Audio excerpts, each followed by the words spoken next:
नमस्कार दोस्तों, Hindi novel story explainer में आपका हार्दिक स्वागत है, जहां हर पन्ना एक नई कहानी और हर कहानी एक नया अनुभव लेकर आती है। यहां आपको सिस्टम, रोमांस और मैजिक की अनोखी कहानियां मिलेंगी।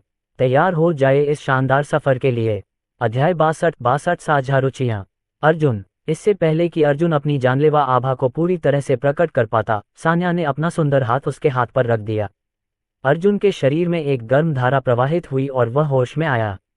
उसने भीड़ की ओर देखा और माफी मांगते हुए मुस्कुराया। मुझे माफ करें, मुझे अभी अभी 5 साल पहले की एक घटना याद आ गई। रजत शेनॉय को स्वाभाविक रूप से पता था कि अपने परिवार के विनाश से किस तरह की नफरत पैदा होगी। उसने कुछ सेकंड सोचने के बाद पूछा, अर्जुन, क्या आप इस बार किंगहे समूह से निपटने के लिए जियांगचेंग लौटे हैं? अर्जुन ने सिर हिलाया। आप ऐसा कह सकते हैं। आखिरकार स्वर्गीय न्याय समूह मेरे पिता के परिश्रम का फल था। उनके बेटे के रूप में यह स्वाभाविक है कि मैं इसे वापस ले लूं। श्री अर्जुन के इरादे समझ में आते हैं। आखिरकार उस समय उन लोगों के तरीके बहुत ही घृणित थे। उन्होंने जो किया वह बलपूर्वक छीनने से अलग नहीं था। श्री अर्जुन, इस बारे में क्या ख्याल है? मुझे पता है कि आप व्यापार जगत के बारे में ज्यादा नहीं जानते, लेकिन मेरे कुछ संपर्क हैं। अगले कुछ दिनों में मैं आपके लिए किंगहे समूह के बारे में जानकारी एकत्र करूंगा और फिर हम मिलकर किंगहे समूह पर कब्जा करने का कोई तरीका सोच सकते हैं। इस बारे में क्या ख्याल है? रजत शेनॉय की बात खत्म होने के बाद उसने घबराई हुई नजर से अर्जुन की तरफ देखा। रजत शेनॉय को अच्छी तरह पता था कि अगर वह वाकई अपने सामने वाले आदमी के साथ बंधे रहना चाहता है तो किंगहे समूह से निपटने में अर्जुन की मदद करना ही एकमात्र रास्ता था। उनके बगल में बैठी मेघना शेनॉय ने भी देखा कि उनके पिता जवाब का इंतजार करते हुए काम रहे थे। पिताजी को क्या हो गया था? किस कारण से वे इतने घबराए हुए थे? अर्जुन को रजत शेनॉय से ऐसी उम्मीद नहीं थी। आखिरकार रजत शेनॉय के शब्दों को देखते हुए वह पूरी तरह से समझ गया था कि किंगहे समूह के पीछे की ताकतें जटिल थीं। अगर वह किंगहे समूह पर कब्जा करने में अर्जुन की मदद करना चाहता था तो निस्संदेह उसे कुछ जोखिम उठाने होंगे। हालांकि ऐसा लग रहा था कि रजत शेनॉय संभावित परिणामों की परवाह किए बिना उसकी मदद करने को तैयार था, जो वास्तव में अजीब था। राष्ट्रपति शेन, आपने कहा कि किंगहे समूह में पानी बहुत गहरा है। क्या आपको अपने शेन परिवार को इसमें घसीटे जाने का डर नहीं है? रजत शेनॉय ने दिल खोलकर हंसते हुए कहा, श्री अर्जुन, शायद आप पूरी तरह से समझ नहीं पाए हैं, लेकिन हम व्यवसाय सिर्फ मुनाफे के बारे में सोचते हैं। अगर हम किंगहे समूह को अपने कब्जे में ले लेते हैं तो मुझे उम्मीद है कि मुझे 10% शेयर मिलेंगे। बेशक ये शेयर सिर्फ लाभांश प्राप्त करने वाले शेयर होंगे, इसलिए किंगहे समूह पर आपका पूरा नियंत्रण बना रहेगा। आप क्या सोचते हैं? अगर आप सहमत हैं तो मैं तुरंत काम शुरू कर दूंगा। जब सान्या ने रजत शेनॉय की बातें सुनी तो वह थोड़ी हैरान हुई। मैग्निफिसेंट ग्रुप के निदेशकों में से एक के रूप में उन्हें व्यापार जगत की कुछ समझ थी। रजत शेनॉय का सुझाव बस खुद को अर्जुन से जोड़ने का एक तरीका था। कौन सा व्यवसायी वोट देने का अधिकार नहीं चाहेगा? किंगहे समूह के संचालन से मिलने वाला लाभांश रजत शेनॉय के लिए बाल्टी में एक बूंद के समान था। यदि वे सफलतापूर्वक किंगहे समूह पर कब्जा कर लेते हैं तो यह रजत शेनॉय द्वारा अर्जुन को एक बड़ा उपहार देने जैसा होगा। अर्जुन को स्वाभाविक रूप से रजत शेनॉय की मंशा समझ में आ गई थी कि वह उससे कृपा करना चाहता है। हालांकि अब वह बिल्कुल अकेला था, इसलिए अगर वह अपने पिता की विरासत वापस लेना चाहता था तो रजत शेनॉय निस्संदेह उसके लिए सबसे अच्छा विकल्प था। बेशक वह रजत शेनॉय का एहसान चुकाने के लिए तैयार था। भूल जाओ, अगर भविष्य में शेन परिवार मुसीबत में पड़ा तो मैं एक बार उनकी मदद करूंगा। मुझे तब राष्ट्रपति शेन को परेशान करना होगा, अर्जुन ने जवाब दिया। रजत शेनॉय बहुत खुश हुए और उत्साह में अपनी मुट्ठियां भींच लीं। कई सालों बाद उसे किसी बात पर इतना उत्साह महसूस हुआ था। इस पल उसे लगा कि शेन परिवार को किसी विमानवाहक पोत के पीछे बांध दिया गया है। बहुत समय नहीं बीता कि शेन परिवार रिवर सिटी का वही छोटा शेन परिवार नहीं रह गया। रात्रि भोज 8 बजे समाप्त हुआ। रजत शेनॉय घर भागे। वह चाहते थे कि उनकी बेटी अर्जुन के साथ ज्यादा समय बिताए, लेकिन सान्या के मौजूद होने के कारण वह ये विचार छोड़ ही सकते थे। डिनर के बाद अर्जुन और सान्या आंटी झांग की टेबल साफ करने में मदद करना चाहते थे, लेकिन आंटी झांग ने मना कर दिया और जिद करके उन्हें बाहर भी निकाल दिया। इससे अर्जुन थोड़ा असहाय महसूस करने लगा। उन दोनों के पास ग्रैंड सिटी अपार्टमेंट कॉम्प्लेक्स में वापस जाने के लिए टैक्सी लेने के अलावा कोई विकल्प नहीं था। जब अर्जुन टैक्सी में था तो उसने देखा कि कुछ कारें उसका पीछा कर रही थीं। इससे पहले जब वह अंकल वान के रेस्तरां में खाना खा रहा था तो उसने ये भी देखा था कि वहां कुछ विशेषज्ञ अंधेरे में उनकी सुरक्षा कर रहे थे। वे लोग संभवतः राजवीर राणा के अधीनस्थ थे। अर्जुन ने खिड़की से बाहर देखा और सोचा कि राजवीर राणा से छिपने की कोई जरूरत नहीं है। घर पहुंचने पर वह उससे मिलने का मौका ढूंढ लेगा। तभी टैक्सी टॉमसन रेजिडेंस के सामने ट्रैफिक लाइट पर रुकी। सान्या ने खिड़की खोली और अपना सिर बाहर निकाला। उसने रिवर सिटी के सिटी सेंटर में सबसे आलीशान कॉन्डोमिनियम कॉम्प्लेक्स को देखा और खुद को आह भरने से नहीं रोक पाए। अर्जुन, तुम्हें क्या लगता है कि ऐसी जगह खरीदने के लिए मुझे कितने साल काम करना पड़ेगा? साथ ही क्या तुम्हें लगता है कि टॉमसन रेसिडेंस की सबसे ऊपरी मंजिल से रिवर सिटी का पूरा नज़ारा देखा जा सकता है? क्या ये पहाड़ की चोटी से नीचे देखने जैसा नहीं लगेगा? अर्जुन मुस्कुराया। आखिरकार उसे इस मामले पर बोलने का अधिकार था। उसने कहा, ऊपरी मंजिल से नज़ारा बहुत बढ़िया है, लेकिन एकमात्र कमी यह है कि जगह बहुत बड़ी है। लिविंग रूम से बेडरूम तक चलने में बहुत समय लगता है। सान्या ने अपना सिर कार के अंदर सिकोड़ लिया और अर्जुन की तरफ आंखें घुमाईं। तुम तो ऐसे बोल रहे हो जैसे तुम पहले भी वहां रह चुके हो। क्या तुम्हें पता है कि टॉमसन रेसिडेंस में एक यूनिट की कीमत कितनी है? शायद तुम करोड़ों युआन में भी एक यूनिट नहीं खरीद पाओगे। वह जानती थी कि अर्जुन के पास करोड़ों युआन हैं। फिर भी उसके लिए टॉमसन रेजिडेंस की एक बेहतरीन यूनिट खरीदना संभव नहीं था। अर्जुन जानता था कि सान्या उसकी बातों पर विश्वास नहीं करेगी, इसलिए उसने अपनी जेब से एक चाबी निकाली और सान्या की ओर फेंक दी। ये टॉमसन रेजिडेंस की सबसे ऊपरी मंजिल पर एक पेंटहाउस यूनिट की चाबी है।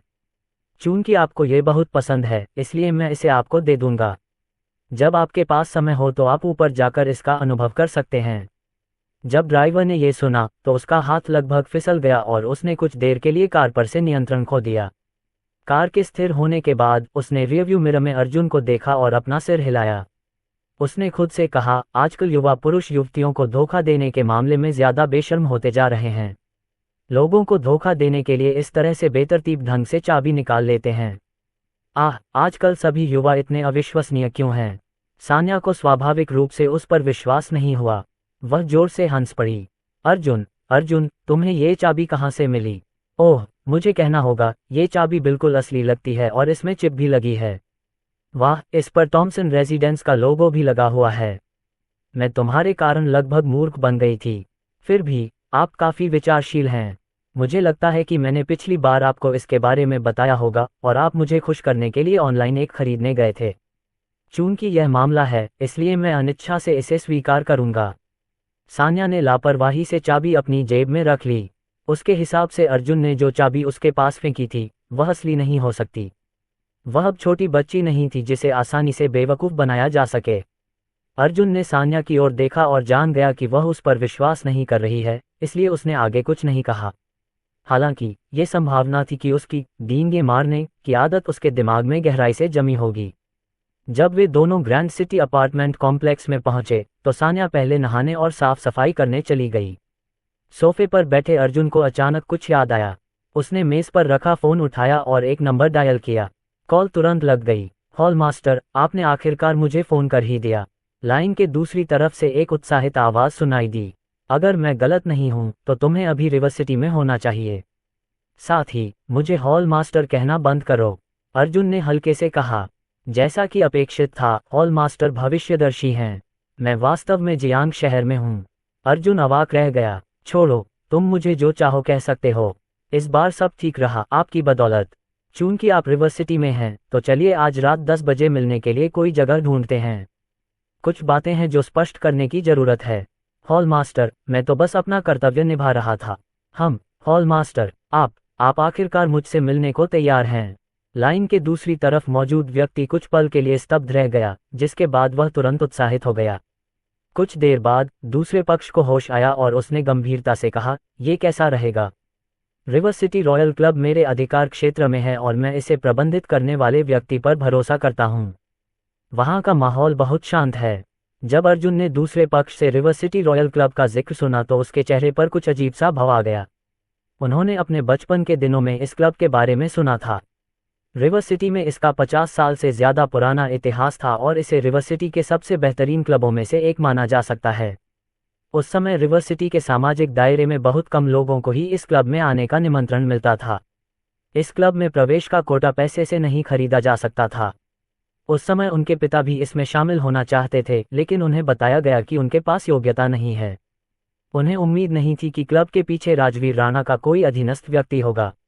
राजवीर राणा की पृष्ठभूमि क्या थी? अध्याय 63 रिवर सिटी में शीर्ष क्लब। रात्रि 10 बजे रिवर सिटी रॉयल क्लब में। पिछले कुछ दिनों से शरण्या ठीक से सो नहीं पाई थी। जैसे ही उसने अपनी आंखें बंद की, उसे युद्धवीर की याद आ गई। उसने युद्धवीर के मामले की जांच के लिए अपनी पूरी शक्ति लगा दी थी, लेकिन जब भी वह कुछ खोजने के करीब पहुंचती तो ऐसा लगता था जैसे अदृश्य हाथों की जोड़ी सारे सुराग मिटा देगी। उसका तो कोई सुराग भी नहीं मिल सका। वह कुछ हद तक हैरान थी। इतनी सारी जानकारी को इस तरह से रोकने की क्षमता किसके पास थी? यह इस हद तक था कि वह चू परिवार के सदस्य के रूप में रिवर सिटी में नंबर 1 परिवार के रूप में असहाय हो गई थी। कृपया अपना सदस्यता कार्ड दिखाएं, दरवाजे पर खड़े सुरक्षा गार्ड ने ठंडे स्वर में कहा। रिवर सिटी रॉयल क्लब के स्टाफ सदस्य होने के नाते वे किसी के प्रति बाध्य नहीं थे। शरण्या और उसके पिता ने अपने सदस्यता कार्ड दिखाए और सफलतापूर्वक क्लब में प्रवेश किया। इस बार उन्होंने दूसरे पक्ष के नेटवर्क के माध्यम से कुछ सुराग ढूंढने के लिए क्लब के एक विशेषज्ञ से मुलाकात का समय तय किया था। आखिरकार पर्दे के पीछे छिपे अदृश्य हाथों के लिए हर एक सुराग को छिपाना असंभव था। अंदर जाने पर शरण्या को आज रॉयल क्लब में बड़ी संख्या में विशेषज्ञों को देखकर आश्चर्य हुआ। उसे अपने आसपास कई मजबूत आभाओं का एहसास हुआ। ऐसा लग रहा था जैसे वे विशेषज्ञ अंधेरे में से उन्हें घूर रहे हों। पिताजी, क्या आज क्लब में कुछ चल रहा है? शरण्या ने धीमी आवाज में पूछा। मिस्टर चू ने सिर हिलाया और एक आदमी की तरफ देखा जो थोड़ी ही दूर पर आगे पीछे चल रहा था। शूरान, क्या तुम उस कुबड़े आदमी को देख रहे हो? शरण्या ने सिर हिलाया और फिर पूछा, पापा, क्या कोई बात है? क्या आप उसे जानते हैं? मिस्टर चू ने इधर उधर देखा। आसपास कोई न देखकर उन्होंने धीमी आवाज में कहा, मैं उसे जानता हूं, लेकिन शायद वह मुझे नहीं जानता। वह आदमी रॉयल क्लब के पीछे वाला है। शरण्या का शरीर कांप उठा और उसकी सुंदर आंखें आश्चर्य से भर गईं। वह बचपन से ही रॉयल क्लब के बारे में विभिन्न डरावनी बातें सुनती रही थी, लेकिन उसने कभी रॉयल क्लब के पीछे के व्यक्ति को नहीं देखा था। परंतु अब वही व्यक्ति वास्तव में उससे अधिक दूरी पर नहीं खड़ा था। मिस्टर चू ने गहरी निगाह से शरण्या को देखा और आगे कहा, शूरान, उसके कुबड़े रूप से मूर्ख मत बनो। वह वास्तव में एक मार्शल आर्ट ग्रैंड मास्टर है। वह बहुत ताकतवर है। ये भी एक कारण है कि कोई भी रॉयल क्लब के साथ खिलवाड़ करने की हिम्मत नहीं करता। बेशक यह मुख्य कारण नहीं है। शरण्या का दिल उथल पुथल हो गया और उसने अवचेतन रूप से पूछा, तो मुख्य कारण क्या है? राजवीर राणा। श्री चू ने केवल एक ही नाम बोला। शरण्या को अंततः वह नाम सुनकर समझ आ गया। उस नाम के साथ बहुत सी डरावनी चीजें जुड़ी हुई थीं। यह इस क्लब से भी ज्यादा डरावना था। काफी देर बाद शरण्या को आखिरकार होश आया। उसने कुछ सोचा और धीरे से कहा, पिताजी, मुझे लगता है कि वह आदमी किसी का इंतजार कर रहा है। क्या वह राजवीर राणा का इंतजार कर रहा होगा? मिस्टर चू ने अपना सिर हिलाया और एक खास दरवाजा खोलने के लिए अपना कार्ड स्वाइप किया। वह अंदर चला गया और एक सीट पर बैठने से पहले कहा, इससे कोई फर्क नहीं पड़ता कि वह किसका इंतजार कर रहा है। हमारे लिए उस स्तर के व्यक्ति से संपर्क करना बहुत मुश्किल है। हमारे लिए अब सबसे महत्वपूर्ण बात युद्धवीर के मामले पर ध्यान देना है। शरण्या ने उत्सुकता से रॉयल क्लब के प्रवेश द्वार की ओर देखा। हालांकि अपने पिता की बातें सुनने के बाद उसके पास कमरे में प्रवेश करने के अलावा कोई विकल्प नहीं था। उन दोनों के अंदर जाने के बाद साधारण वेशभूषा में एक युवक प्रवेश द्वार पर आया। राजवीर राणा द्वारा दिए गए निर्देशों का पालन करते हुए अर्जुन रॉयल क्लब पहुंचा। इस क्लब में कुछ शैली थी, फव्वारा, रोशनी और हरे बांस ने इसे कुछ हद तक कलात्मक माहौल दिया था। सबसे महत्वपूर्ण बात यह थी कि अर्जुन को यह साफ महसूस हो रहा था कि उसके आसपास कई विशेषज्ञ हैं जो उसे घूर रहे हैं। अगर वह कोई परेशानी खड़ी करता तो सबसे पहले यही लोग उस पर हमला करते। हालांकि अर्जुन ने इसे गंभीरता से नहीं लिया और सीधे मुख्य द्वार की ओर चल दिया। हालांकि 4 सुरक्षा गार्डों ने उसे तुरंत रोक लिया। कृपया अपना सदस्यता कार्ड दिखाएं। अर्जुन के पास सदस्यता कार्ड नहीं था। जैसे ही वह राजवीर राणा को कॉल करने के लिए अपना फोन निकालने वाला था, अंदर से एक व्यक्ति तेजी से बाहर आया। जब सुरक्षा गार्डों ने उस आकृति को देखा तो उनकी आंखें सिकुड़ गईं और उन्होंने तुरंत आदरपूर्वक सिर झुकाया। चीफ। हालांकि उस आदमी ने उनकी तरफ देखा तक नहीं। इसके बजाय वह अर्जुन के पास गया और चेहरे पर मुस्कान लाते हुए कहा, मिस्टर अर्जुन, क्या यह आप हैं? अर्जुन ने सिर हिलाया। अर्जुन के सकारात्मक शब्द सुनकर वह व्यक्ति थोड़ा आश्चर्यचकित हुआ। उस आदमी को ये नाम के एक आदमी का इंतजार करने और उसे ध्यान से परोसने के लिए कहा गया था। उसने सोचा था कि वह कोई अधेड़ उम्र का आदमी होगा जो इतनी कम उम्र के किसी व्यक्ति के बजाय वहां आएगा। उसके सामने खड़ा व्यक्ति संभवतः लगभग 20 वर्ष का था। वह वास्तव में ये समझ नहीं पाया कि उसे ऐसे तुच्छ दिखने वाले व्यक्ति की व्यक्तिगत रूप से देखभाल करने के लिए क्यों कहा गया। उसे दरवाजे पर दूसरे पक्ष का इंतजार भी करना पड़ा। हालांकि चूंकि उस व्यक्ति ने उसे पहले ही निर्देश दे दिए थे, इसलिए स्वाभाविक रूप से वह और कुछ नहीं कह सकता था। उसे बस अर्जुन की सेवा ध्यानपूर्वक करनी थी। शायद ये बच्चा उस व्यक्ति का नाजायज बेटा था। उसने चारों सुरक्षा गार्डों की ओर देखा और उन्हें डांटने का नाटक किया, क्या तुम लोगों की आंखें नहीं हैं? यह मिस्टर अर्जुन है। भविष्य में मिस्टर अर्जुन को प्रवेश करने और बाहर निकलने के लिए सदस्यता कार्ड की आवश्यकता नहीं होगी। क्या तुम मेरी बात सुन रहे हो? चारों लोगों के चेहरे के हाव भाव एकदम बदल गए और उन्होंने जल्दी से सिर हिलाकर कहा, हाँ हाँ हाँ, जल्दी करो और मिस्टर अर्जुन से माफी मांगो। आदमी ने नाक भान से कुड़ी। मिस्टर अर्जुन, हमें सचमुच खेद है, चारों ने एक स्वर में कहा।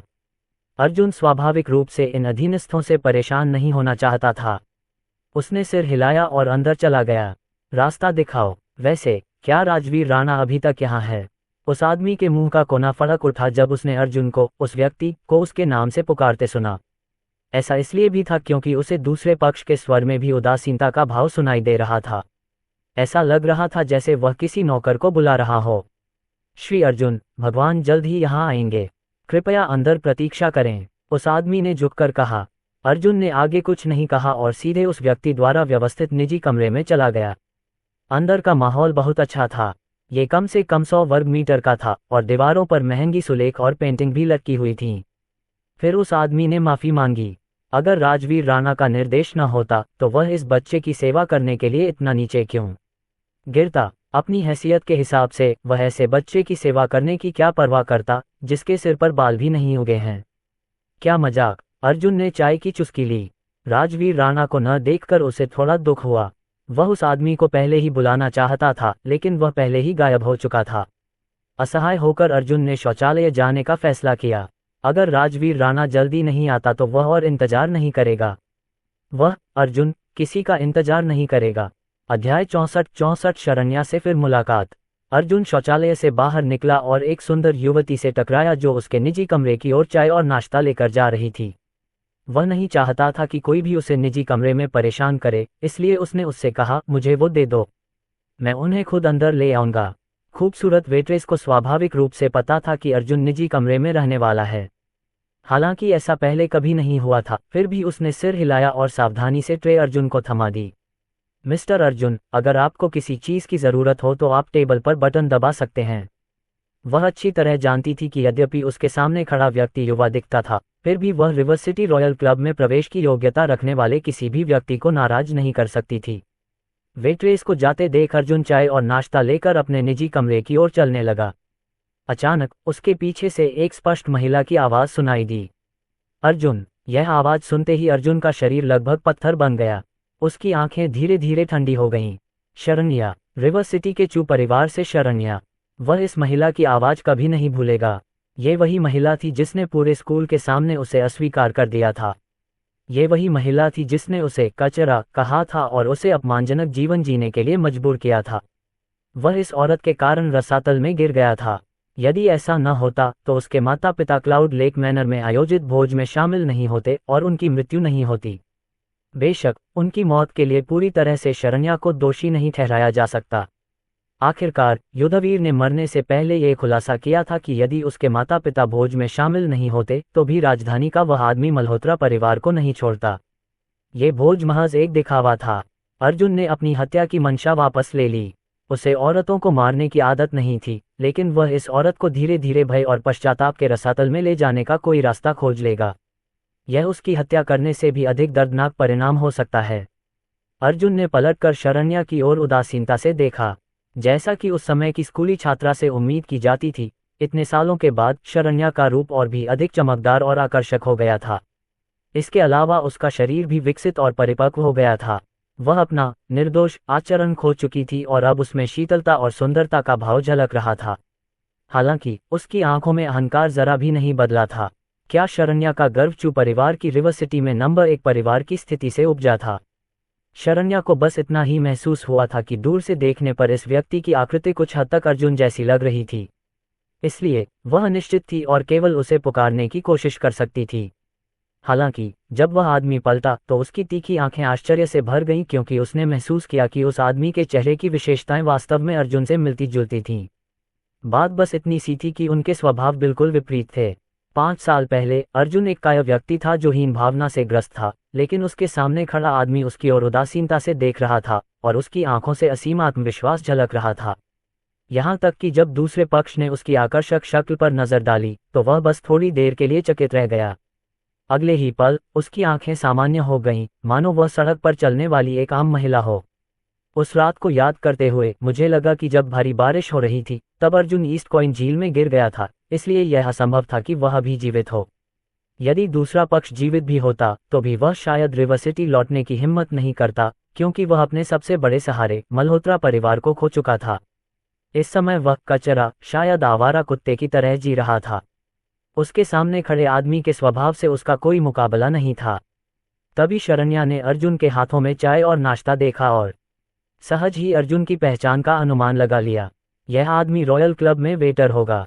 हालांकि वह सिर्फ एक वेटर था, लेकिन ये कोई ऐसा काम नहीं था जिसे कोई आम आदमी कर सकता था। आखिरकार यहाँ उसके संपर्क में आने वाले सभी लोग रिवर सिटी और यहाँ तक कि जियांगन प्रांत में भी शीर्ष व्यक्ति माने जाते थे। अगर उसे किसी बड़े शख्स की प्रशंसा मिल जाए तो उसके जैसा वेटर भी सफलता की राह पर चल सकता है। कुछ लोगों ने तो यहाँ तक कहा कि रॉयल क्लब के कर्मचारी कुछ छोटी कंपनियों के मालिकों से भी ज्यादा प्रभावशाली थे।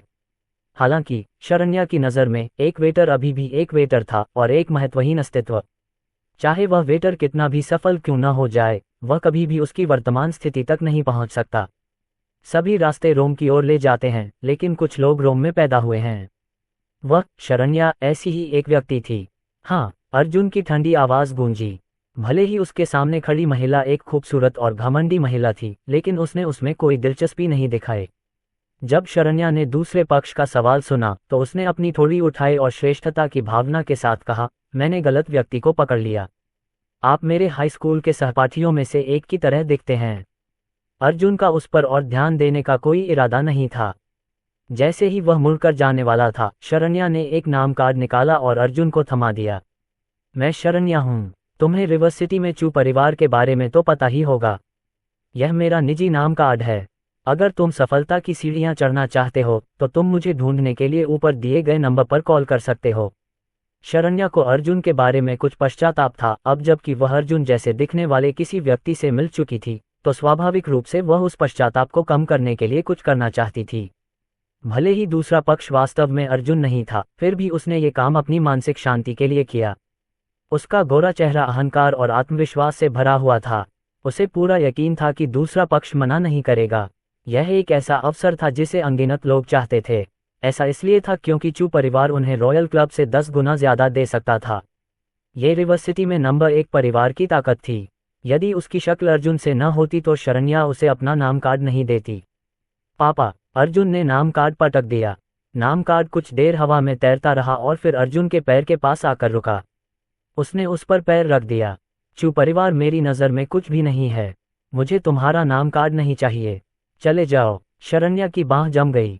उसने अनगिनत संभावित दृश्यों की कल्पना की थी जिसमें दूसरा पक्ष उसके सामने घुटने टेककर और उसके आगे झुककर खुशामद करता हुआ दिखाई दे रहा था, लेकिन एक दृश्य जिसकी उसने उम्मीद नहीं की थी वह था कि दूसरा पक्ष उसे अस्वीकार कर देगा।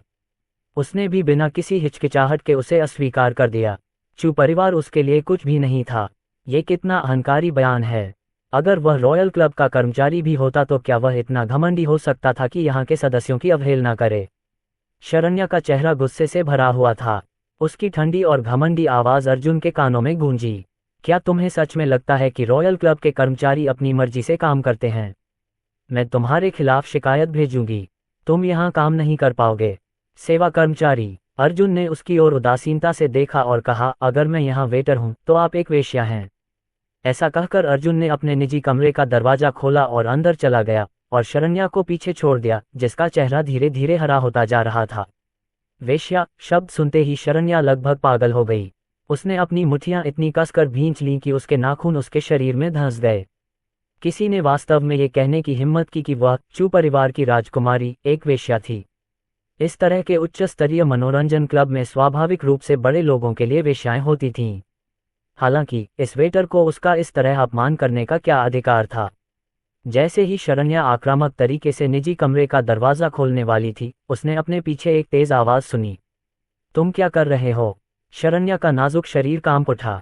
उसने अपना सिर घुमाया और उसका खूबसूरत चेहरा तुरंत पीला पड़ गया। जो बोल रहा था वह रॉयल क्लब का प्रभारी व्यक्ति था, मुखिया। भले ही वह चू कबीले की राजकुमारी थी, लेकिन वह अपने क्षेत्र में इस व्यक्ति को अपमानित करने का जोखिम नहीं उठा सकती थी। उसने उस आदमी के ठंडे चेहरे को देखा और जल्दी से झुक गई। उसने धीरे से कहा, सर, मैं चू परिवार से शरण्या हूँ। मैंने आपके बारे में बहुत कुछ सुना है। इससे पहले कि वह अपनी बात पूरी कर पाती, मुखिया ने अपना हाथ हिलाया और अधीरता से कहा, मुझे इसकी परवाह नहीं है कि आप चू परिवार से हैं या बंसल परिवार से। अगर तुम अब नहीं चले गए तो फिर कभी रॉयल क्लब में कदम मत रखना। शरण्या के चेहरे का भाव एकदम बदल गया। उसने सिर हिलाया और तेजी से अपने निजी कमरे की ओर चली गई। जाते समय उसने दरवाजे की ओर देखा और फुसफुसाकर कहा, आप भाग्यशाली हैं, वेटर। अध्याय 65 निर्णय। मुखिया ने शरण्या की पीछे हटती हुई आकृति को देखा और इस बारे में ज्यादा नहीं सोचा। वह दरवाजे पर खड़ा होकर राजवीर राणा के आने का इंतजार करने लगा। सच कहें तो उन्होंने पूरे 1 साल से भगवान को नहीं देखा था। यदि राजवीर राणा न होते तो वह सफ़ेद हड्डियों के ढेर में बदल गए होते और आज जहां हैं वहां नहीं होते। 1 मिनट बाद एक हट्टा कट्टा आदमी क्लब में आया। उस आदमी के बाल छोटे थे और चेहरा चौकोर था। उसकी आंखें ठंडी थीं और भाव गरिमापूर्ण थे। उसने काले रंग की शर्ट पहनी हुई थी जिसका कॉलर थोड़ा खुला हुआ था। उसका शरीर मजबूत था और उसकी शर्ट की आस्तीन उसकी बाजुओं तक चढ़ी हुई थी। 2 बूढ़े आदमी भयानक आभा बिखेरते हुए उस आदमी के पीछे चल रहे थे। उनकी आंखें तेज थीं और उनके कदम तेज थे। वे निश्चित रूप से विशेषज्ञों में विशेषज्ञ थे। जब सरदार ने उस आदमी को आगे बढ़ते देखा तो वह बहुत उत्साहित हो गया। वह जल्दी से उसके पास गया और आदरपूर्वक बोला, महाराज। राजवीर राणा ने सामने खड़े आदमी की ओर देखा और भावशून्यता से पूछा, क्या वह आ गया है? वह उस निजी कमरे के अंदर है। उसने सिर हिलाया। वह वास्तव में थोड़ा निराश था। उन्होंने एक दूसरे को 1 साल से नहीं देखा था, लेकिन राजवीर राणा ने उससे यह नहीं पूछा कि वह कैसा है। इसके बजाय उसने केवल ये पूछा कि क्या वह बच्चा आसपास है। जवाब सुनकर राजवीर राणा ने राहत की सांस ली। फिर उसने अपने कपड़े ठीक किए और अपनी मुट्ठियां भींच लीं। ऐसा लग रहा था कि वह कुछ उत्साहित हो गया है। मुखिया तो हैरान था ही, राजवीर राणा के पीछे खड़े 2 बुजुर्ग भी हैरान थे। वे पिछले कुछ सालों से राजवीर राणा के साथ थे, लेकिन उन्होंने उसे कभी इस तरह से व्यवहार करते नहीं देखा था। साफ शब्दों में कहें तो ऐसा लग रहा था कि वह एक बदसूरत पत्नी है जो अपने ससुराल वालों से मिलने जा रही है। चरमराहट, चरमराहट, चरमराहट। राजवीर राणा के दरवाजा खोलने से पहले ही दरवाजा खुल गया। अगले ही पल दरवाजे के पीछे एक सुंदर युवक का आकार दिखाई दिया। यह अर्जुन था। तुम आखिरकार यहाँ आ ही गए। अगर तुम समय पर नहीं आते तो मैं चला जाता, अर्जुन ने थोड़ा नाराज होते हुए कहा। उसका समय बहुमूल्य था और वह उसे किसी के इंतजार में बर्बाद नहीं करना चाहता था। जब मुखिया ने ये शब्द सुने तो वह क्रोधित होने ही वाला था कि उसे प्लॉप की आवाज सुनाई दी। राजवीर राणा, जो उनके पास खड़ा था, वास्तव में घुटनों के बल बैठ गया। वह सचमुच घुटनों के बल बैठ गया। इस समय ऐसा लग रहा था जैसे पूरी दुनिया में मौत का सन्नाटा छा गया हो। मुखिया का दिमाग खाली हो गया और उसका चेहरा पीला पड़ गया, मानो उसे ऑक्सीजन की कमी हो गई हो। वह अकेले नहीं थे, बल्कि राजवीर राणा के पीछे खड़े 2 विशेषज्ञ भी दंग रह गए। इस समय वे बिल्कुल भी विशेषज्ञ नहीं लग रहे थे। उनके मुंह खुले हुए थे और उनकी आंखें ऐसी लग रही थीं जैसे अभी बाहर निकल आएंगी। भाड़ में जाओ। क्या कोई आकर बता सकता है कि आखिर क्या हो रहा था? वे राजवीर राणा के बारे में बात कर रहे थे। फिर भी इस समय ऐसा भयानक अस्तित्व वास्तव में घुटने टेक रहा था। इतने वर्षों में राजवीर राणा ने न तो कभी किसी के सामने घुटने टेके थे और न ही कभी किसी के सामने घुटने टेकेंगे। आखिर हो क्या रहा था? राजवीर राणा एक ऐसे युवक के सामने घुटनों के बल बैठ गया जो देखने में 20 साल का लग रहा था। क्या यह एक सपना था? वहां उपस्थित सभी लोग भयभीत हो गए। यहां तक कि चाय और नाश्ता लेकर आई खूबसूरत वेट्रेस भी चौंक गई। उसके हाथ में चाय का प्याला जमीन पर गिर गया और टुकड़े टुकड़े हो गया, जिससे सन्नाटा टूट गया। इसका क्या मतलब है? अर्जुन की आवाज ठंडी थी। उसे इस तरह बाहर खड़ा होना पसंद नहीं था। राजवीर राणा ने स्वाभाविक रूप से युवक के गुस्से को भांप लिया और जल्दी से कहा, हॉल मास्टर, कृपया नाराज न हो। वह कुछ न भी कहता तो ठीक था, लेकिन हॉल मास्टर शब्द बिजली की तरह गड़गड़ाहट की तरह सुनाई दिए। राजवीर राणा के पीछे खड़े लोग, जो अभी अभी होश में आए थे, एक बार फिर स्तब्ध होकर चुप हो गए। हॉल मास्टर, वे स्वाभाविक रूप से जानते थे कि हॉल मास्टर इन दो शब्दों का क्या अर्थ है। पिछले कुछ सालों में उन्होंने हॉल मास्टर का असली रूप कभी नहीं देखा था। उन्हें सिर्फ इतना पता था कि हॉल मास्टर बहुत शक्तिशाली है और वह राजवीर राणा से कहीं ज्यादा शक्तिशाली है। हॉल मास्टर का रहस्य आज तक जारी था। अंततः रहस्य पर से पर्दा उठ गया।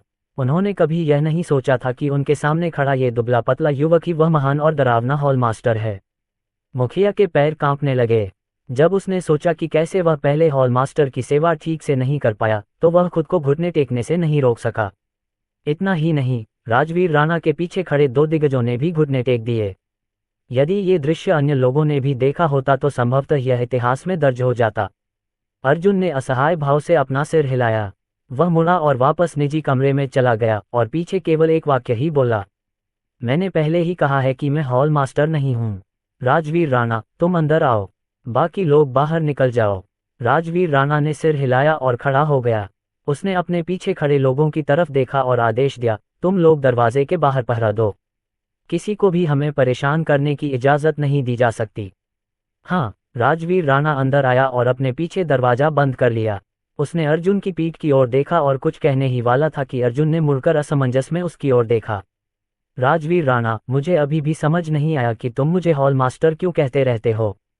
क्या इसलिए क्योंकि मैंने कुछ साल पहले क्लाउड डेविल वैली में तुम्हारी जान बचाई थी? जब अर्जुन ने अपनी साधना यात्रा शुरू ही की थी, तो उसे प्रशिक्षण के लिए बूढ़े व्यक्ति द्वारा क्लाउड डेविल घाटी लाया गया था। वहां वह गंभीर रूप से घायल राजवीर राणा और उसके भाइयों से टकरा गया। उस समय वे 10 साधकों से घिरे हुए थे और निश्चित मृत्यु का सामना कर रहे थे। वह उन्हें मरने के लिए छोड़ देना चाहता था, लेकिन जब उसने सुना कि दूसरा पक्ष चीन से है, तो वह हिचकिचाया। आखिरकार ये किसी विदेशी धरती पर किसी पुराने दोस्त से मिलने जैसा था, और इसने रिवर सिटी की कुछ खूबसूरत यादें भी ताज़ा कर दीं। इस तरह अर्जुन ने उन्हें बचाने का फैसला किया और यहाँ तक कि उस बूढ़े व्यक्ति द्वारा दिए गए ताबीज का इस्तेमाल करके 10 विशेषज्ञों को मौके पर ही मार डाला। ये दृश्य शायद राजवीर राणा और अन्य लोगों के दिलों में गहराई से अंकित था। शायद यही वजह थी कि वह उनके साथ इतना सम्मानपूर्वक व्यवहार कर रहा था। जब राजवीर राणा ने हॉल मास्टर का प्रश्न सुना तो उसने अपने गले से कुछ निकाला। हॉल मास्टर, यही कारण है कि लिंक्डइन ने आपको हॉल मास्टर के रूप में स्वीकार किया। अर्जुन ने अंततः पदक देखा। पदक पर बना पैटर्न बहुत ही अजीब था। ये वास्तव में एक खूनी काले ड्रैगन की छवि थी। काला ड्रैगन बादलों के ऊपर मंडराता हुआ आकाश और सूरज को ढांकता हुआ प्रतीत हो रहा था। ये पहाड़ की चोटी पर एक युवक को भी देख रहा था। अचानक अर्जुन को कुछ ध्यान आया। पदक वाला युवक वास्तव में उसके जैसा ही लग रहा था। अध्याय 66 विगत अर्जुन ने पदक को बहुत देर तक देखा और फिर उसे राजवीर राणा को लौटा दिया। यह आपने कस्टम मेड करवाया था, है न? आपने इस पर मेरा चेहरा क्यों लगाया? राजवीर राणा ने अपना सिर खड़खड़ाते हुए हिलाया। उसने एक कदम आगे बढ़कर समझाया, हॉल मास्टर, यह एक गलतफहमी है। इस चीज का इतिहास 100 साल पुराना है। ये कस्टम मेड कैसे हो सकता है? अगर आपको मेरी बात पर यकीन नहीं है, तो आप किसी विशेषज्ञ मूल्यांकनकर्ता से इसकी जांच करवा सकते हैं। अर्जुन के चेहरे पर गंभीरता थी। हालांकि उसने कुछ ऐसे मंत्र सीख लिए थे जिनसे वह स्वर्ग के रहस्यों को जान सकता था, लेकिन सैद्धांतिक रूप से उसके लिए 100 साल पहले का इतिहास देखना असंभव था। ऐसा इसलिए था क्योंकि 100 वर्ष की अवधि में बहुत सारे परिवर्तनशील तत्व मौजूद थे, इसलिए 100 वर्ष पूर्व की स्थिति का अनुमान कौन लगा सकता था? उस स्थिति में मुख्य प्रश्न ये था कि उनकी आकृति इस चीज पर कैसे आ गई। शायद पदक वाला युवक संयोग से उनके जैसा ही दिखता था। ये तुम्हें कहाँ से मिला? अर्जुन ने पूछा। वह अभी भी पूरी बात जानने को उत्सुक था। हॉल मास्टर, ये पदक मेरे परिवार की विरासत है और मेरे परदादा ने मेरे परिवार के लिए यही एकमात्र चीज छोड़ी है। उस युग में फैंग शुई के बारे में उनका ज्ञान निश्चित रूप से सबसे अच्छा था। उस समय उन्होंने भविष्यवाणी की थी कि 100 साल बाद ये कबीला पूरी तरह से गायब हो जाएगा। उन्होंने स्वर्गीय रहस्यों को जानने के लिए एक गुप्त तकनीक का इस्तेमाल किया और पाया कि इसका एकमात्र समाधान बैंगनी क्यूई क्राउचिंग ड्रैगन भाग्य वाले व्यक्ति की खोज करना था। उसने अपने जीवन के शेष 20 वर्ष इस वस्तु के बदले में खर्च कर दिए, इस उम्मीद में कि यह कबीले की किस्मत पूरी तरह बदल देगा। इसके अलावा मेरे परदादा ने अपने वंशजों से कहा कि पदक पर जो व्यक्ति है उसका उपनाम भी ये है और हम उससे 100 साल बाद फिर मिलेंगे। यह अवसर कुछ ऐसा है जिसे मेरी पीढ़ी को दृढ़ता से पकड़ना चाहिए, अन्यथा मुझे, राजवीर राणा को अपने वंश को नष्ट करने वाले पापी के रूप में ब्रांडेड किया जाएगा। हॉल मास्टर, मैंने आपको नहीं चुना। ये वह चीज थी जिसने आपको चुना। अर्जुन ने सिर हिलाया। ये तो बहुत दूर की बात है। ये कौन सा युग था? हालांकि बूढ़े आदमी ने वास्तव में उल्लेख किया था कि उसका भाग्य कुछ खास था। ये बैंगनी क्यूई क्राउचिंग ड्रैगन था। ये भी एक महत्वपूर्ण कारण था कि वह रोशनी की तलाश में रिवर सिटी क्यों आया था। बैंगनी क्यूई क्राउचिंग ड्रैगन भाग्य स्वर्गीय दाव की बेड़ियों को तोड़ सकता है और दूसरों का भाग्य बदल सकता है। राजवीर राणा ने अर्जुन को अपना सिर हिलाते हुए देखा और जल्दी से आगे कहा, हॉल मास्टर, मैं उस व्यक्ति से निपटने में आपकी मदद कर सकता हूँ। ये सुनकर अर्जुन के चेहरे पर अचानक भाव बदल गए। उसने ठंडे स्वर में कहा, तो लिंक्डइन, तुम मेरी जांच कर रहे हो? राजवीर राणा तुरंत घुटनों के बल बैठ गए। मैं आपकी जांच करने की हिम्मत नहीं कर सकता, हॉल मास्टर। मैंने बस कुछ अफवाहें सुनी और पता चला कि 5 साल पहले रिवर सिटी में मल्होत्रा परिवार के साथ क्या हुआ था। 11 अर्जुन ने हाथ हिलाकर मना कर दिया। मैं नहीं चाहता कि कोई मेरी ओर से बदला ले। साथ ही, अगर मैं कभी तुम्हें अपने मामलों में दखल देते हुए पाऊंगा तो मैं उस समय से तुम्हारे साथ सिर्फ एक अजनबी की तरह व्यवहार करूंगा। यह अधीनस्थ हस्तक्षेप करने की हिम्मत नहीं करेगा। कृपया अपना गुस्सा शांत करें, हॉल मास्टर। राजवीर राणा के हाव भाव एकदम बदल गए। उसे पता था कि उसने अपनी सीमा लंघ दी है। अपने हाथों से बदला लेने और किसी और से बदला लेने में बहुत अंतर होता है। इसके अलावा उसे अर्जुन से निकलने वाली एक बेहद खतरनाक आभा का एहसास हो रहा था। इसका मतलब सिर्फ इतना हो सकता था कि हॉल मास्टर बेहद शक्तिशाली था। अर्जुन की शक्ति को देखते हुए उन्हें हस्तक्षेप करने की क्या आवश्यकता थी? वह खुद को थप्पड़ मारना चाहता था। ये किसी ऐसे व्यक्ति का एक बेहतरीन उदाहरण था जिसने अपना सिर उस जगह मारा जहां उसे नहीं मारना चाहिए था। अर्जुन ने राजवीर राणा की ओर देखा। उसने इस मामले को आगे न बढ़ाने का फैसला किया। मेरे लिए आपका हॉल मास्टर बनना असंभव नहीं है, लेकिन आपको 3 शर्तें माननी होंगी। समझ गया। राजवीर राणा बहुत खुश हुआ। बोलिए, हॉल मास्टर। अर्जुन ने पलटकर देखा और पूरे कमरे में एक चुंबकीय आवाज गूंज उठी। सबसे पहले, आपको किसी भी तरह से मेरे जीवन में हस्तक्षेप नहीं करना चाहिए। इस मामले में आपको मेरे आदेश के बिना कोई काम नहीं करना चाहिए। दूसरा, सान्या की हर समय सुरक्षा के लिए किसी को भेजो। सुनिश्चित करो कि जो कोई भी उसे छूने की हिम्मत करे, उसे परिणाम भुगतने पड़ें। तीसरा, राजधानी से उस आदमी के ठिकाने की जांच करने में कोई कसर न छोड़ें और क्लाउड लेक मैनर में हुई घटना के बारे में कोई भी विवरण खोदना जारी रखें। यह मामला उतना सरल नहीं है जितना सतह पर दिखता है। राजवीर राणा, क्या आप ये 3 शर्तें पूरी कर सकते हैं? हाँ, मैं कर सकता हूँ, हॉल मास्टर। राजवीर राणा ने अपनी छाती ठोंकी और सकारात्मक जवाब दिया। ठीक है फिर। अर्जुन ने समय देखा। देर हो रही थी और सान्या शायद अभी भी उसका इंतजार कर रही थी, इसलिए उसने कहा, मैंने जो कुछ भी कहना था कह दिया है, इसलिए चलो रात को रुकते हैं।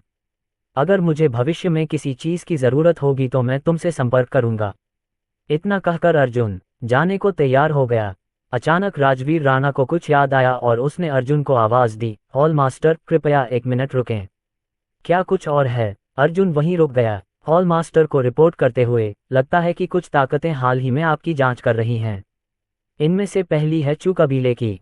उन्होंने स्काईस्टोन माउंटेन के आसपास से निगरानी डेटा प्राप्त किया है और क्लाउड लेक मैनर घटना की फाइलों की जांच की है। हालांकि मैंने आपके बारे में किसी भी जानकारी को सील करने के लिए अपनी शक्ति का इस्तेमाल किया है। दूसरा मामला सक्सेना परिवार का है। हालांकि सक्सेना परिवार की जांच बहुत गहराई से नहीं की गई। मैं तीसरी ताकत को रोक नहीं सकता। अर्जुन ने भौहें से कुड़ी। शरण्या की पहले की प्रतिक्रिया से यह स्पष्ट था कि उसने उसकी उपस्थिति पर ध्यान नहीं दिया था। लेकिन चू कबीले ने स्काईस्टोन माउंटेन के आसपास से निगरानी डेटा क्यों प्राप्त किया? क्या उन्हें संदेह था कि युद्धवीर की मौत के पीछे वही अपराधी था?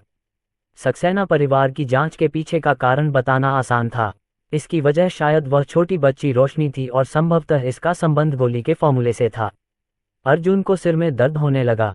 उसे परेशानी पसंद नहीं थी। हालांकि उसे डर नहीं था, लेकिन अगर इन लोगों ने उस पर शक किया तो इसका नतीजा ये होगा कि उसे अंतहीन परेशानियां और छोटी छोटी बातें परेशान करेंगी। राजवीर राणा ने अर्जुन के हाव भाव देखे और समझाया, हॉल मास्टर, निश्चिंत रहें। मैं चेन परिवार और युद्धवीर के पिता और बेटे की मौत से निपटने के लिए किसी को ढूंढ लूंगा। अगर मैं पकड़ा भी गया तो भी वे लोग पर्याप्त सबूतों के बिना आपको छूने की हिम्मत नहीं करेंगे। फिर भी आपको सावधान रहना चाहिए, हॉल मास्टर। धन्यवाद। अर्जुन की बात खत्म होने के बाद उसने दरवाजा खोला और बाहर चला गया।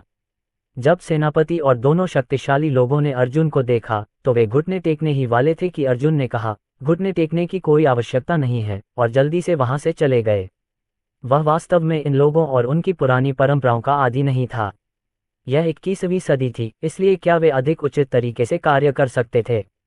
अर्जुन क्लब से बाहर निकला और एक युवा लड़की को स्पोर्ट्स कार के सामने खड़े होकर कुछ देखते हुए देखकर आश्चर्यचकित हो गया। ये शरण्या थी। शरण्या के लंबे काले बाल उसके कंधों पर लटके हुए थे। उसकी लाल ड्रेस की नेकलाइन बहुत कम थी और उसकी लंबी पतली टांगें इतनी खूबसूरत थीं कि उन्हें शब्दों में बयां नहीं किया जा सकता। उसने शायद ठंड के मौसम के कारण विंड ब्रेकर पहना हुआ था। उसकी ठोड़ी ऊपर उठी हुई थी और उसकी आंखों में उदासीनता और थोड़ी अहंकारी भावना थी। जब उसने अर्जुन को बाहर जाते देखा तो उसकी आंखों में क्रोध की एक झलक उभरी और वह तेजी से वहां चली गई। बातचीत खत्म होने के बाद उसके पिता पहले ही चले गए थे, जिसके बाद उसका मन उस वेटर के दृश्य से भर गया जिसने उसे वेश्या कहा था। वह अर्जुन की रात्रिपाली समाप्त होने तक बाहर इंतजार करने में संकोच नहीं करती थी। उसे विश्वास नहीं था कि क्लब से बाहर निकलने के बाद एक साधारण वेटर उसके लिए खतरा बन जाएगा। अध्याय 67 वह आदमी कौन है? शरण्या तुरंत अर्जुन के सामने आ गई। उसने अर्जुन को घूरते हुए ठंडे स्वर में कहा, अगर तुम अभी घुटने टेककर मुझसे माफी मांग लो तो मैं तुम्हें जिंदा छोड़ दूंगी। यह एक धमकी थी और वह भी अत्यंत निर्दयी। हालांकि चू परिवार में इस तरह से व्यवहार करने का आत्मविश्वास था। अर्जुन का उस पर ध्यान देने का कोई इरादा नहीं था। वह पलटा और चला गया। उसके दिमाग में केवल यही बात थी कि क्या इस समय उसे अपार्टमेंट तक जाने के लिए टैक्सी मिल सकेगी या नहीं। ऐसा लगता है कि मुझे एक कार खरीद लेनी चाहिए। कम से कम मैं इसे परिवहन के साधन के रूप में इस्तेमाल कर पाऊंगा। जैसे ही वह स्पोर्ट्स कार के पास से गुजरा, उसने अपने पीछे हवा में किसी चीज के उड़ने की आवाज सुनी। अर्जुन ने स्वाभाविक रूप से शरण्या को देख लिया था, जिसने अचानक पीछे से उस पर हमला कर दिया था। हालांकि उन्होंने यह उम्मीद नहीं की थी कि शरण्या प्राचीन मार्शल आर्ट का अभ्यासी होगी। वास्तव में वह कमजोर नहीं थी। इससे पहले कि मुट्ठी उसके कंधे पर पड़ती, अर्जुन आगे बढ़ गया। उसने अपना शरीर थोड़ा सा बगल की ओर झुकाया। शरण्या की मुट्ठी उसके कंधे से गुजरी और चूक गई। अगले ही पल अर्जुन ने अपना हाथ आगे बढ़ाया और अपनी मुट्ठी को पंजे में बदल लिया। उसने शरण्या की कलाई पकड़ ली। अपने पैर की ठोकर से एक अदृश्य शक्ति ने शरण्या को तुरंत पलट दिया। शरण्या को स्वाभाविक रूप से एहसास हुआ कि उस हमले के बाद वह पहले ही खुद को उजागर कर चुकी थी, लेकिन वर्तमान स्थिति में वह इससे परेशान नहीं हो सकती थी। वह तो बस इस बच्चे को मारना चाहती थी। चाहे समस्या कितनी भी बड़ी क्यों न हो, चू परिवार उसे संभालने के लिए हमेशा तैयार रहता था। क्या वेटर को मारना कोई बड़ी बात थी? इसके अलावा उसे पहले कभी इस तरह अपमानित नहीं किया गया था। सी उसकी लाल पोशाक फट गई थी और शरण्या का नाजुक शरीर हवा में उछल गया था। उसके पैर अर्जुन की ओर थे और वह उन्हें अर्जुन की गर्दन के चारों ओर लपेटने की कोशिश कर रही थी। एक बार जब वह उसे पकड़ लेगी तो उसे केवल अपने पैरों को थोड़ा मोड़ना होगा और उसके सामने वाला यह आदमी बिना किसी संदेह के मर जाएगा। हालांकि अर्जुन को इतनी आसानी से कैसे पकड़ा जा सकता था? जैसे ही शरण्या के पैर उस पर पड़ने वाले थे, अर्जुन के दाहिने हाथ ने धीरे से शरण्या के विशेष अंग को छुआ। फिर अपने कंधे को हिलाकर उसने अपनी बाह में सच्ची क्यूई की एक धारा इकट्ठी की। एक अदृश्य शक्ति ने एक बार फिर शरण्या को पलट दिया। धमाका! शरण्या का शरीर स्पोर्ट्स कार के बोनट से जोर से टकराया। बोनट लगभग पूरी तरह से धंस गया और कार का अलार्म सक्रिय हो गया। लड़ाई सिर्फ 2 चालों में खत्म हो गई। ये लगभग तुरंत हत्या थी। शरण्या के पीले चेहरे पर घबराहट और शर्मिंदगी के भाव दिखाई दे रहे थे। उसने कभी नहीं सोचा था कि रॉयल क्लब का एक कर्मचारी इतना शक्तिशाली होगा। निष्क्रिय स्थिति में होने के बावजूद वह सिर्फ 2 चालों से उसे वश में करने में सक्षम था। ये कैसे संभव था? जब बात मार्शल आर्ट की आती थी तो वह कमजोर नहीं थी।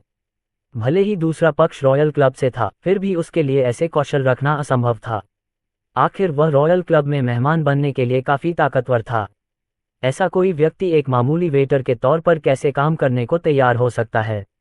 जल्द ही उसे कुछ महसूस हुआ और उसका ठंडा और गर्वित चेहरा धीरे धीरे लाल हो गया। फिलहाल तो ऐसा लग रहा था कि इस आदमी का जाने देने का कोई इरादा नहीं था। वह रिवर सिटी के चू परिवार की मोती थी, शरण्या। रिवर सिटी में अनगिनत लोग उसकी सेवा करना चाहते थे। उसका पीछा करने वाले लोगों की संख्या साउथ स्ट्रीट से लेकर तियांडू बिल्डिंग तक एक लाइन बना सकती है। हालांकि उसे रिवर सिटी के किसी भी प्रतिभाशाली व्यक्ति की परवाह नहीं थी। इतने वर्षों में उसे एक भी ऐसा व्यक्ति नहीं मिला जो उसके स्नेह के लायक हो। उसके शरीर को छूने की तो बात ही छोड़िए। हालांकि अभी उसे एक छोटे वेटर ने छुआ था। मुख्य बात यह थी कि दूसरे पक्ष का जाने देने का कोई इरादा नहीं था। उसका चेहरा सिर से लेकर गर्दन तक चुकंदर की तरह लाल हो गया था। वह शर्मिंदा और गुस्से में थी। उसने इसके बारे में सोचना बंद कर दिया और अपने दांत पीसते हुए उग्रता से बोली, बेटे, मुझे परवाह नहीं है कि तुम कौन हो, लेकिन तुम मर जाओगे क्योंकि तुमने मुझे नाराज किया है, शरण्या। तुम्हारे जैसे चींटियों को पता नहीं है कि रिवर सिटी का चू परिवार वास्तव में क्या करने में सक्षम है। भले ही तुम 10 साल के लिए रॉयल क्लब के अंदर खुद को छिपा लो, तुम हमारे चू परिवार की पकड़ से बच नहीं पाओगे। जैसे ही उसने बोलना समाप्त किया, शरण्या ने स्पष्ट रूप से महसूस किया कि दूसरे पक्ष का हाथ उसके शरीर से निकल गया है। वह मन ही मन ठंडी हंसी हंसने लगी और अर्जुन के प्रति उसकी घृणा बढ़ती गई। एक छोटा सा व्यक्ति वास्तव में एक छोटा सा व्यक्ति था, और वह एक असली भीमकाय व्यक्ति के सामने केवल हार ही मान सकता था। जैसे ही वह बोलने वाली थी, उसे एक थप्पड़ का सामना करना पड़ा। वह पूरी तरह से अवाक रह गई। उसे अपने पीछे दर्द महसूस हो रहा था। इसके तुरंत बाद एक उदासीन आवाज उसके कान में बोली, शरण्या, क्या तुम सच में सोचती हो कि चू परिवार रिवर सिटी का राजा है? दूसरों की नज़र में ऐसा लग सकता है, लेकिन मेरी नज़र में तुम्हारा चू परिवार कुछ भी नहीं है। भले ही चू परिवार के पास अपार शक्ति हो और वह रिवर सिटी की अर्थव्यवस्था को नियंत्रित करता हो, और भले ही आपके पास साधना के मार्ग में प्रवेश करने की प्रतिभा हो, यदि आप मुझे फिर से उकसाते हैं तो मुझे रिवर सिटी से चू परिवार को पूरी तरह से मिटा देने में कोई आपत्ति नहीं है। मैं तुम्हें सिर्फ यही चेतावनी दूंगा। यह कहकर अर्जुन ने अपनी आस्तीनें उतारी और चला गया, जिससे शरण्या स्पोर्ट्स कार के ऊपर गिर गई। उसका चेहरा स्पोर्ट्स कार से सटा हुआ था और वह स्पोर्ट्स कार की ठंडी धातु जैसी सनसनी और आसपास के ठंडे वातावरण को स्पष्ट रूप से महसूस कर सकती थी। उसके नितंबों पर सुन्नापन का एहसास अभी भी स्पष्ट रूप से महसूस किया जा सकता था। जब शरण्या पहले क्लब के प्रवेश द्वार पर प्रतीक्षा कर रही थी, तो उसने दूसरे पक्ष को अपमानित करने के अनगिनत दृश्यों की कल्पना की थी, और दूसरे पक्ष द्वारा घुटनों के बल बैठकर दया की भीख मांगने का दुखद दृश्य भी। उसने कभी नहीं सोचा था कि वह इतनी दयनीय स्थिति में पहुंच जाएगी। जो दयनीय स्थिति में रह गया था, वह वास्तव में वह थी। उसने जो कुछ धमकियां दी थीं, वे बौद्ध मंत्रों की तरह थीं जो लगातार उसके कानों में गूंज रही थीं। उसकी आवाज़ हड्डियां कंपा देने वाली ठंडी थी। नदी शहर से चू परिवार को पूरी तरह से मिटा देना, क्या जबरदस्त बयान है। पूरे रिवर सिटी में और यहाँ तक कि जियांगन प्रांत में भी उसके सामने ऐसे शब्द कहने का अधिकार किसे होगा, शरण्या? जब वह होश में आई तो उसने पाया कि उसके बाल थोड़े बिखरे हुए थे। सौभाग्य से सुरक्षा गार्ड सभी क्लब के अंदर खड़े थे और उन्होंने स्थिति पर ध्यान नहीं दिया था। शरण्या ने कुछ सोचा और उस दिशा में देखा जिधर अर्जुन था, लेकिन उसे केवल अंधकार ही दिखाई दिया। क्या यह आदमी सचमुच क्लब का कर्मचारी है? उसका सामना करते समय मुझे डर क्यों लगता है? ऐसा लग रहा है जैसे वह अपने हाथ की एक लहर से चू परिवार को पूरी तरह से नष्ट कर सकता है। शरण्या ने अपनी मुट्ठियां कसकर भींच लीं। अचानक 5 साल पहले का एक दृश्य उसके दिमाग में कौंध गया।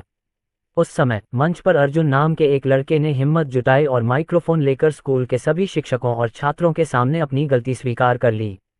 उसने उससे माइक्रोफोन छीन लिया था और सबके सामने उसे बेरहमी से नकार दिया था, यहाँ तक कि उसे कचरा तक कह दिया था। उसे ये भी अच्छी तरह याद है कि कैसे उसने अपना सिर नीचे कर लिया था और अपनी मुट्ठियां भींच ली थीं, अपमान सहते हुए। यह उसके लिए बहुत ही हास्यास्पद और दिलचस्प दृश्य था, लेकिन क्या वह भी उस आदमी जैसी ही स्थिति में नहीं थी? उसे बेरहमी से अपमानित किया गया था। उसने चुपचाप सब कुछ सह लिया था। क्या ये प्रतिशोध है? वह आदमी कौन है? 5 साल पहले के उस आदमी के अर्जुन होने का विचार उसके दिमाग में भी नहीं आया। उसके नज़रिए से अर्जुन हमेशा कमज़ोर और आसानी से पराजित होने वाला व्यक्ति रहेगा। वह कभी भी इस आदमी जितना दबंग नहीं हो सकता। कुछ लोगों का व्यक्तित्व उनके पूरे जीवन काल में कभी नहीं बदलता। अध्याय 68 अभी भी एक मौका है। सुबह के 1 बजे थे और ग्रैंड सिटी अपार्टमेंट परिसर के पास अंधेरा था। अर्जुन ने एक दुकान ढूंढी और खाना खाया तथा थोड़ी शराब भी पी। आज जब उन्होंने शरण्या को देखा तो उन्हें 5 साल पहले की घटना याद आ गई। यदि शरण्या पुरुष होती तो वह उसे वहीं मार देता, लेकिन ऐसा नहीं हुआ। हालांकि अगर उसे पता चला कि चू परिवार उस मामले में शामिल था, तो वह स्वाभाविक रूप से बिना किसी दया दिखाए चू परिवार को खत्म कर देगा। जहां तक शरण्या का सवाल है, उसकी याददाश्त के अनुसार वह क्लाउड लेक मैनर में नहीं आई थी। इसके अलावा वह उस समय केवल हाई स्कूल की छात्रा थी। उसके माता पिता के साथ व्यवहार करने के बारे में उसके मन में क्या विचार आ सकते थे? अपना पे समाप्त करने के बाद अर्जुन ग्रैंड सिटी अपार्टमेंट परिसर की ओर चल पड़ा। इससे पहले सान्या ने करीब 11 बजे अर्जुन को फ़ोन करके पूछा था कि क्या वह आज रात सोने के लिए अपार्टमेंट में वापस आ रहे हैं। अर्जुन नहीं चाहता था कि सान्या उसका इंतजार करे, इसलिए उसने उससे झूठ बोला कि वह आज घर नहीं आएगा और उसे जल्दी सोने के लिए कहा। इस समय सान्या शायद गहरी नींद में सो रही होगी। अपार्टमेंट का दरवाजा खोलने के बाद अर्जुन चुपचाप बाथरूम में गया और नहाने के बाद अपने कमरे में लौट आया। जब वह बिस्तर पर लेट गया तो उसका शरीर चौंक गया और कुछ अकड़ गया। ऐसा इसलिए हुआ क्योंकि उसने पाया कि उसके बगल में एक व्यक्ति लेटा हुआ है। वह कोई कम महिला नहीं थी। अर्जुन बेबस होकर मुस्कुराया। ऐसा लग रहा था कि सान्या अभी भी पिछली घटना से थोड़ी डरी हुई थी, इसलिए उसने उसके कमरे में उसका इंतजार करना चुना था। उसने उसकी हरकतों को बहुत गहराई से समझने की कोशिश नहीं की। वह एक शांत रात थी। अगले दिन सुबह 7 बजे पूरे घर में चीख पुकार मच गई। अर्जुन अपनी आंखें खोलते ही भौहें सिकुड़ने लगा। अगले ही पल एक हाथ की काली छाया उसके चेहरे की ओर उड़ी। अर्जुन ने सहज ही दूसरे पक्ष का हाथ पकड़ लिया। जैसे ही वह दूसरे पक्ष की कलाई को उखाड़ने के लिए अपनी सच्ची क्यूई का उपयोग करने वाला था, उसकी दृष्टि साफ हो गई। उसने अपने सामने एक ठंडी और सुंदर दिखने वाली युवती को देखा। उसकी ठंडी आंखों से हत्या की नीयत झलक रही थी। दूसरे पक्ष के बाल थोड़े अस्त व्यस्त थे और यह स्पष्ट था कि वह अभी जागी थी। इससे भी महत्वपूर्ण बात यह है कि दूसरे पक्ष ने केवल एक ढीला ढाला नाइट गाउन पहना हुआ था। नहीं, यह आकृति स्पष्टता सान्या की नहीं थी। सान्या का फिगर स्पष्ट रूप से काफी बेहतर था। उसने एक बार फिर अपनी नज़र युवती के खूबसूरत चेहरे पर केंद्रित कर दी। अगले ही क्षण अर्जुन स्तब्ध रह गया। दूसरी पार्टी सान्या नहीं, बल्कि मैग्निफिसेंट ग्रुप की अध्यक्ष रोशनी थी। आखिर क्या चल रहा था? अर्जुन, तुम कमीने, तुम मेरे कमरे में क्या कर रहे हो? रोशनी की बर्फीली ठंडी आवाज पूरे कमरे में गूंज उठी। अर्जुन ने रोशनी की तरफ देखा और अपने कपड़े पहनने के लिए उठ खड़ा हुआ। उसने हल्के से कहा, प्लीज, ये बात तो मैं ही तुमसे पूछ रहा हूँ। यह मेरा कमरा है। अगर तुम्हें मेरी बात पर यकीन नहीं है तो तुम अलमारी में देख सकते हो। वह मेरे कपड़ों से भरी हुई है। रोशनी का दिमाग खाली हो गया। उसे स्पष्ट रूप से याद आया कि कल उसकी मां अचानक रिवर सिटी आई थी और उसने उसे बताया था कि सक्सेना परिवार में कुछ अप्रत्याशित परिवर्तन हुए हैं। सक्सेना परिवार उसे खुद को दोषी ठहराते रहने नहीं दे सकता था और चाहता था कि वह एक सप्ताह के भीतर जियांगन प्रांत में सक्सेना परिवार के घर वापस आ जाए। रोशनी जानती थी कि एक बार जब वह रिवर सिटी छोड़कर सक्सेना परिवार में वापस आ जाएगी तो उसे विवाह संबंध का भाग्य भोगना पड़ेगा और एक ऐसे व्यक्ति से शादी करनी होगी जिसे वह प्यार नहीं करती थी। लाचार होकर वह विला से बाहर निकल गई और शराब पीने के लिए एक जगह ढूंढ ली। वह अपने दुखों को दूर करने के लिए शराब पीना चाहती थी, लेकिन उसे पता चला कि वहाँ शराब बहुत बुरी है, जिससे उसे चक्कर आने लगे। उस हालत में वह विला में वापस नहीं जा सकती थी। वह पहले तो रात के लिए होटल बुक करना चाहती थी, लेकिन सक्सेना परिवार की ताकत के बारे में सोचकर होटल बुक करते ही उसकी माँ होटल की लॉबी में जरूर आ जाती। अंततः उसे सान्या का ख्याल आया। रोशनी के रिवर सिटी में ज्यादा दोस्त नहीं थे क्योंकि वह बहुत घमंडी थी। एकमात्र व्यक्ति जिसके साथ उसका अच्छा रिश्ता था वह शायद सान्या थी। सौभाग्य से सान्या ने उसे बताया था कि एक अतिरिक्त कमरा उपलब्ध है, इसलिए वह रात भर वहां रुक सकती है। इसके बाद वह ग्रैंड सिटी अपार्टमेंट परिसर में पहुंची, स्नान किया और बिस्तर पर चली गई। जब वह जागी तो उसने स्वयं को अर्जुन के पास पाया, जिससे वह दिलोजान से नफरत करती थी। ये थोड़ा नाटकीय था, लेकिन सब कुछ इसी तरह घटित हुआ था। इससे भी महत्वपूर्ण बात यह है कि दूसरा पक्ष एक निकम्मा आदमी था। क्या वह चीज जिसे वह इतने सालों से संभाल कर रख रही थी, यूं ही चली गई? हालांकि दूसरी बार सोचने पर अगर सक्सेना परिवार में खेल करने वाली ताकतें बहुत ज्यादा मजबूत होती तो उसे फिर भी वापस जाना पड़ता। उस समय जो व्यक्ति उसके बगल में सोता वह कोई और अजनबी होता। हालांकि वह अर्जुन से नफरत करती थी, फिर भी वह अपने सामने वाले व्यक्ति के बारे में कुछ हद तक उत्सुक थी। अर्जुन ने देखा कि रोशनी रोने वाली थी और स्वाभाविक रूप से समझ गया कि वह क्या सोच रही थी। उसने हल्की खांसी की। चूंकि बात यहाँ तक पहुँच गई है, इसलिए मैं जिम्मेदारी लूंगा। वास्तव में वह जानता था कि कल रात कुछ भी नहीं हुआ था। हालांकि एक बाहरी व्यक्ति के नजरिए से वे अंतरंग थे और दूसरा पक्ष वह था जो इस स्थिति से वंचित था। रोशनी ने जब अर्जुन की बातें सुनी तो वह और भी क्रोधित हो गई। जिम्मेदारी लो? अर्जुन, तुम कैसे जिम्मेदारी लोगे? क्या तुम सच में सोचते हो कि तुमने जो भी यादृच्छिक फॉर्मूला उठाया है उस पर भरोसा करके तुम इस दुनिया में पैर जमा सकते हो? क्या तुम जानते हो कि ये दुनिया कैसे काम करती है? अर्जुन, तुम्हें इस बात का कोई अंदाज़ा नहीं है कि ये दुनिया कैसी है। तुम्हारे जैसे छोटे व्यक्ति जो समाज के निचले पायदान पर रहते हैं, उन्हें पता नहीं है कि ऊपर की दुनिया में क्या होता है। तुम जिम्मेदारी लेने का जोखिम नहीं उठा सकते। रोशनी ने खुद को शांत करने की कोशिश की। वह जानती थी कि अर्जुन उसकी बात नहीं समझेगा। उसने अपने शरीर पर नज़र डाली और फिर अर्जुन को घूरने लगी। मैं तुम्हारे साथ यह बाद में तय करूंगी। अब मुड़ो, मुझे अपने कपड़े बदलने हैं।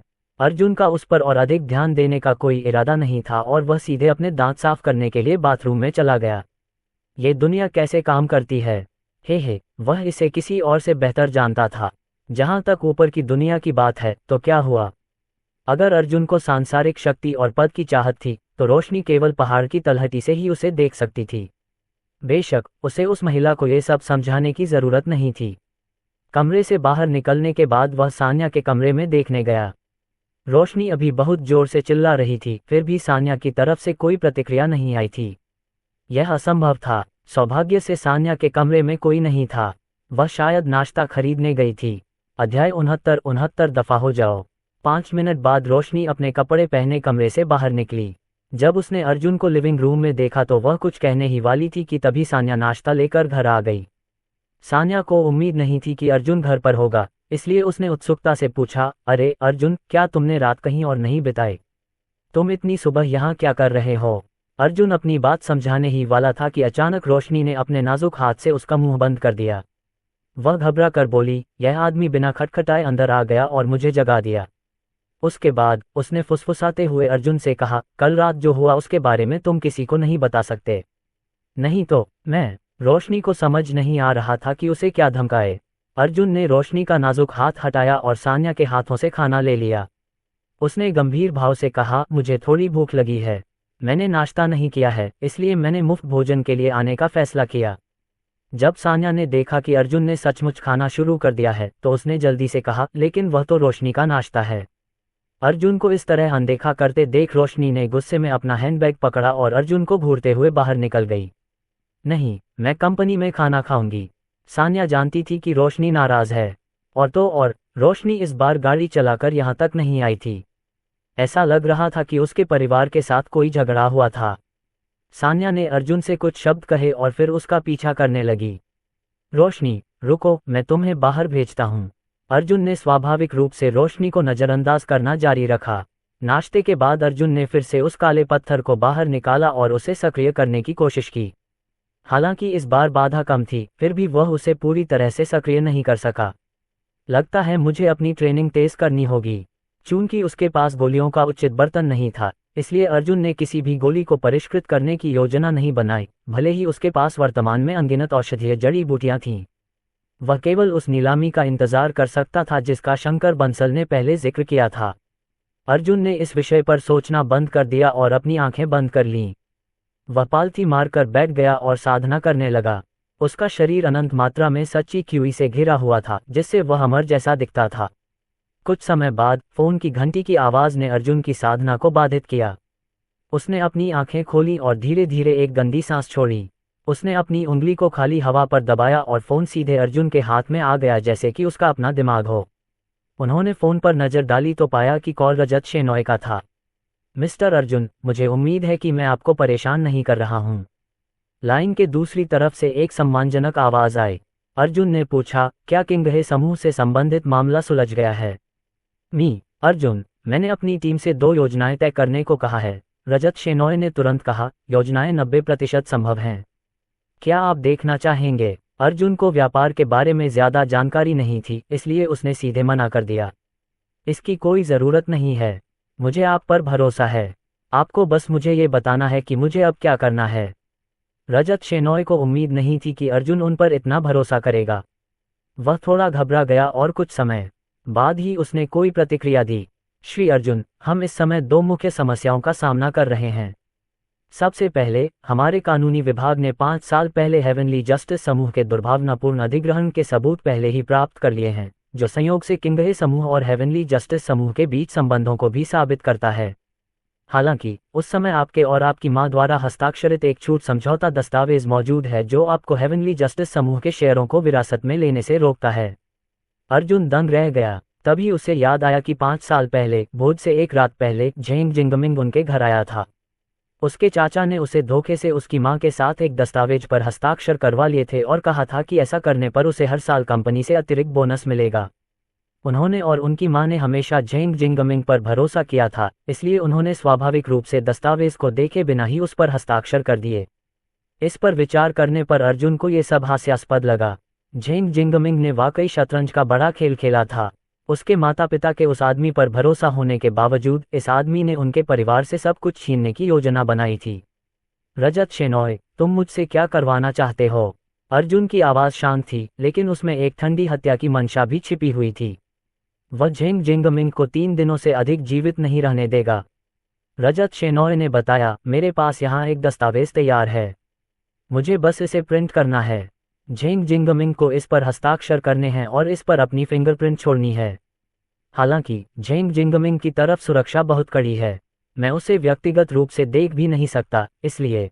रजत शेनॉय की बात पूरी होने से पहले ही अर्जुन ने उन्हें टोकते हुए कहा, मुझे दस्तावेज भेजो, मैं उनसे उस पर हस्ताक्षर करवा लूंगा और फिर आज रात तक तुम्हें दे दूंगा।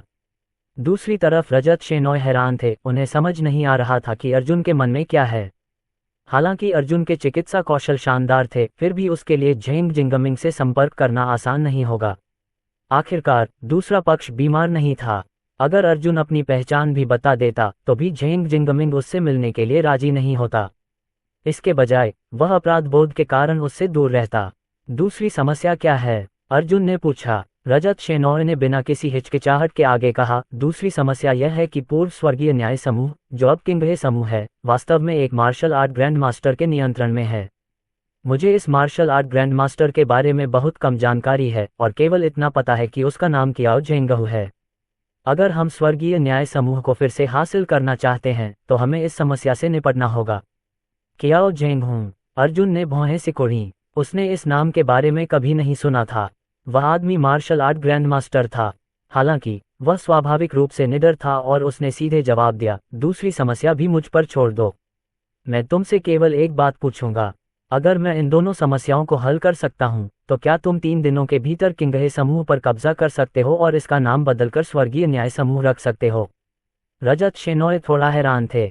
उन्हें उम्मीद नहीं थी कि अर्जुन के पास इन 2 बड़ी बाधाओं को हल करने का कोई तरीका होगा। उसने शुरू में अर्जुन के साथ अपनी तैयार की गई दूसरी योजना पर चर्चा करने की योजना बनाई थी। हालांकि अब ऐसा लग रहा था कि अर्जुन को दूसरी योजना सुनने की भी जरूरत नहीं होगी। उसने बहुत देर तक सोचा और फिर दांत पीसते हुए बोला, अगर मिस्टर अर्जुन इन 2 समस्याओं को हल कर सकते हैं तो मैं 3 दिनों में किंगहे समूह को हरा सकता हूं। ठीक है, अर्जुन ने उत्तर दिया। कॉल समाप्त हो गई। उसके बाद अर्जुन ने राजवीर राणा को फोन किया और उससे झेंग जिंगमिंग का पता और कियाओ झेंगहू के बारे में जानकारी मांगी। राजवीर राणा ने कई बार संकेत दिया था कि अर्जुन यह मामला उस पर छोड़ सकता है, लेकिन उसके प्रस्ताव को सिरे से खारिज कर दिया गया था। अर्जुन नहीं चाहता था कि 5 साल पहले जो हुआ उसका बदला किसी और के हाथों लिया जाए। वह उन कुरूप लोगों को अपने क्रोध की ज्वाला में डुबो देने के अलावा और कुछ नहीं चाहता था। उन्हें अपने किए का 100 गुना दंड भुगतना पड़ा। 2 रिवर सिटी रोड, किंगहे बिल्डिंग, ये स्वर्गीय न्याय भवन का पता हुआ करता था, लेकिन 5 साल पहले इसके निर्माण में कथित समस्याओं के कारण स्वर्गीय न्याय भवन को पूरी तरह से ध्वस्त कर दिया गया था। इसके बाद उसके स्थान पर और भी ऊंची किंगहे इमारत का निर्माण किया गया। किंगहे इमारत कुछ 100 मीटर ऊंची थी, जो इसे रिवर सिटी की सबसे ऊंची इमारतों में से एक बनाती थी। ये देखने लायक एक भव्य दृश्य था। इस दिन एक युवक किंगहे भवन के सामने आया। युवक ने अपना सिर उठाया और इमारत के शीर्ष पर अंकित किंगहे समूह शब्दों को देखा। वह ठंडी मुस्कान के साथ मुस्कुराया। उसके हाथ में एक दस्तावेज था जिस पर बिना शर्त शेयर हस्तांतरण समझौता लिखा हुआ था। इस समय अर्जुन ने पहले खरीदा हुआ अरमानी सूट पहना हुआ था। उसका फिगर बहुत ही आकर्षक था और अपने अनोखे स्वभाव के साथ वह किसी बिजनेस टाइकून की तरह दिख रहा था।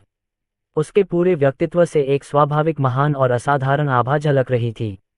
कई खूबसूरत महिलाएं उस पर डोरे डालने आईं। सुंदर भाई, आप किंगहे समूह में क्या करते हैं? क्या आप आज रात खाली हैं? क्या आप साथ में ड्रिंक करना चाहते हैं? एक आकर्षक फिगर और भारी मेकअप वाली महिला अर्जुन का स्वागत करने आई। हालांकि अर्जुन ने कई बेहतरीन सुंदरियों को देखा था, स्वाभाविक रूप से उसे अपने सामने इन अश्लील महिलाओं में कोई दिलचस्पी नहीं थी। चले जाओ, उसने ठंडे भाव से कहा। उसने उनके प्रयासों को ठुकरा दिया। सुंदर महिला स्पष्ट रूप से हैरान थी और धीमी आवाज में कोस रही थी, चेह, एक आदमी जो खुद का आनंद लेना नहीं जानता। वह फिर अपनी दुम दबाकर चली गई। अर्जुन का दिल बिल्कुल भी नहीं डगमगाया। उसने अपने हाथ में रखे दस्तावेज पर नजर डाली, व्यंग्य किया और सीधे किंगहे बिल्डिंग की ओर चल पड़ा। झेंग जेंगमिंग, क्या तुम तैयार हो? अध्याय 70 हिंसा राजा का मार्ग है। किंगे बिल्डिंग के अंदर अर्जुन की औपचारिक पोशाक ने अपना महत्व दिखाया क्योंकि सभी सुरक्षा गार्डों ने अपने चेहरों पर मुस्कान के साथ उसका स्वागत किया। मैग्निफिसेंट ग्रुप में हुई घटना का फिर से दोहराया जाना लगभग असंभव था। जैसा कि कहावत है, कपड़े आदमी को बनाते हैं, ये कहावत अकारण नहीं थी। यहाँ तक कि फ्रंट डेस्क पर भी उस सुंदर सी रिसेप्शनिस्ट का चेहरा लाल हो गया था और वह सीधे तौर पर उनसे नजरें मिलाने से बच रही थी। नमस्ते, मैं हमारे सहयोग पर चर्चा करने के लिए विपणन विभाग से निदेशक मेन की प्रतीक्षा कर रहा हूँ। अर्जुन की चुंबकीय आवाज गूंजी। तभी रिसेप्शनिस्ट को होश आया। उसने अपनी बड़ी बड़ी आंखें झपकाईं और विनम्रता से कहा, नमस्ते सर, डायरेक्टर मेंग 21वीं मंजिल पर हैं। सामने से बाएं मुड़ने के बाद आप लिफ्ट तक पहुंच जाएंगे। क्या आपको डायरेक्टर मेंग को अपने आने की सूचना देने की जरूरत है? अर्जुन मुस्कुराया, इसकी कोई जरूरत नहीं है।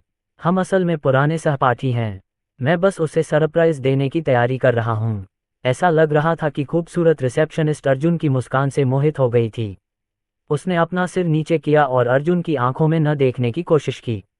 जब तक वह हिम्मत जुटाकर अर्जुन का फोन नंबर मांगने वाली थी, उसे एहसास हुआ कि वह खूबसूरत आदमी गायब हो चुका था। अर्जुन लिफ्ट में चढ़ा और 28वीं मंजिल का बटन दबाया। राजवीर राणा की जानकारी के अनुसार झेंग जिंगमिंग का कार्यालय 39वीं मंजिल पर था। वह मंजिल किंगहे इमारत के शीर्ष के पास स्थित थी और वहां रहस्य का वातावरण छाया हुआ था। इसके अलावा इमारत की लिफ्ट से 28वीं मंजिल से ऊपर की मंजिलों तक पहुंचने के लिए विशेष पास की आवश्यकता होती है, इसलिए स्वाभाविक रूप से वह सीधे ऊपर नहीं जा सकता था। जब वह 28वीं मंजिल पर पहुंचा तो अर्जुन सीधे शौचालय में चला गया। वहां पर कोई नहीं था। बिना किसी हिचकिचाहट के उसने शौचालय की बाहरी खिड़की तोड़ दी और खिड़की पर खड़ा हो गया।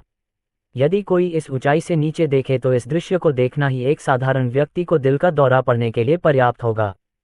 फिर उसने 39वीं मंजिल की ओर देखा और उसके होंठ सिकुड़ गए। अगले ही पल उसके पैरों के नीचे हवा का झोंका आया।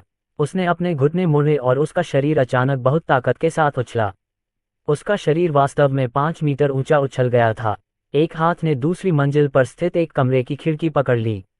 उसकी भुजा में सच्ची क्यूई प्रवाहित हुई और उसका शरीर एक बार फिर ऊपर की ओर उठ गया।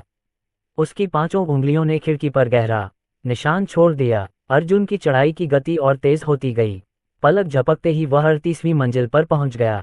चूंकि 39वीं मंजिल पूरी तरह से सील थी, इसलिए अर्जुन केवल अपनी उंगली से 38वीं मंजिल की खिड़की तोड़कर अंदर कूद सका। जब वह अंदर दाखिल हुआ तो अर्जुन को सहज ही महसूस हुआ कि कोई शक्तिशाली शक्ति उसकी ओर आ रही है।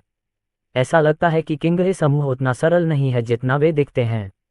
ये सोचना कि एक कार्यालय भवन की सुरक्षा प्राचीन मार्शल कलाकारों द्वारा की जाएगी, दिलचस्प है। अर्जुन को कमरे से बाहर निकलने की कोई जल्दी नहीं थी। उसने बैग से सिगरेट का पैकेट निकाला और सिगरेट के डिब्बे के नीचे अपनी उंगली से थपथपाया। सिगरेट बाहर निकली और उसने उसे मुंह में डालकर जला लिया। कुछ ही सेकंड बाद पूरा कमरा धुएं से भर गया। टकराना। अचानक दरवाजा खुल गया।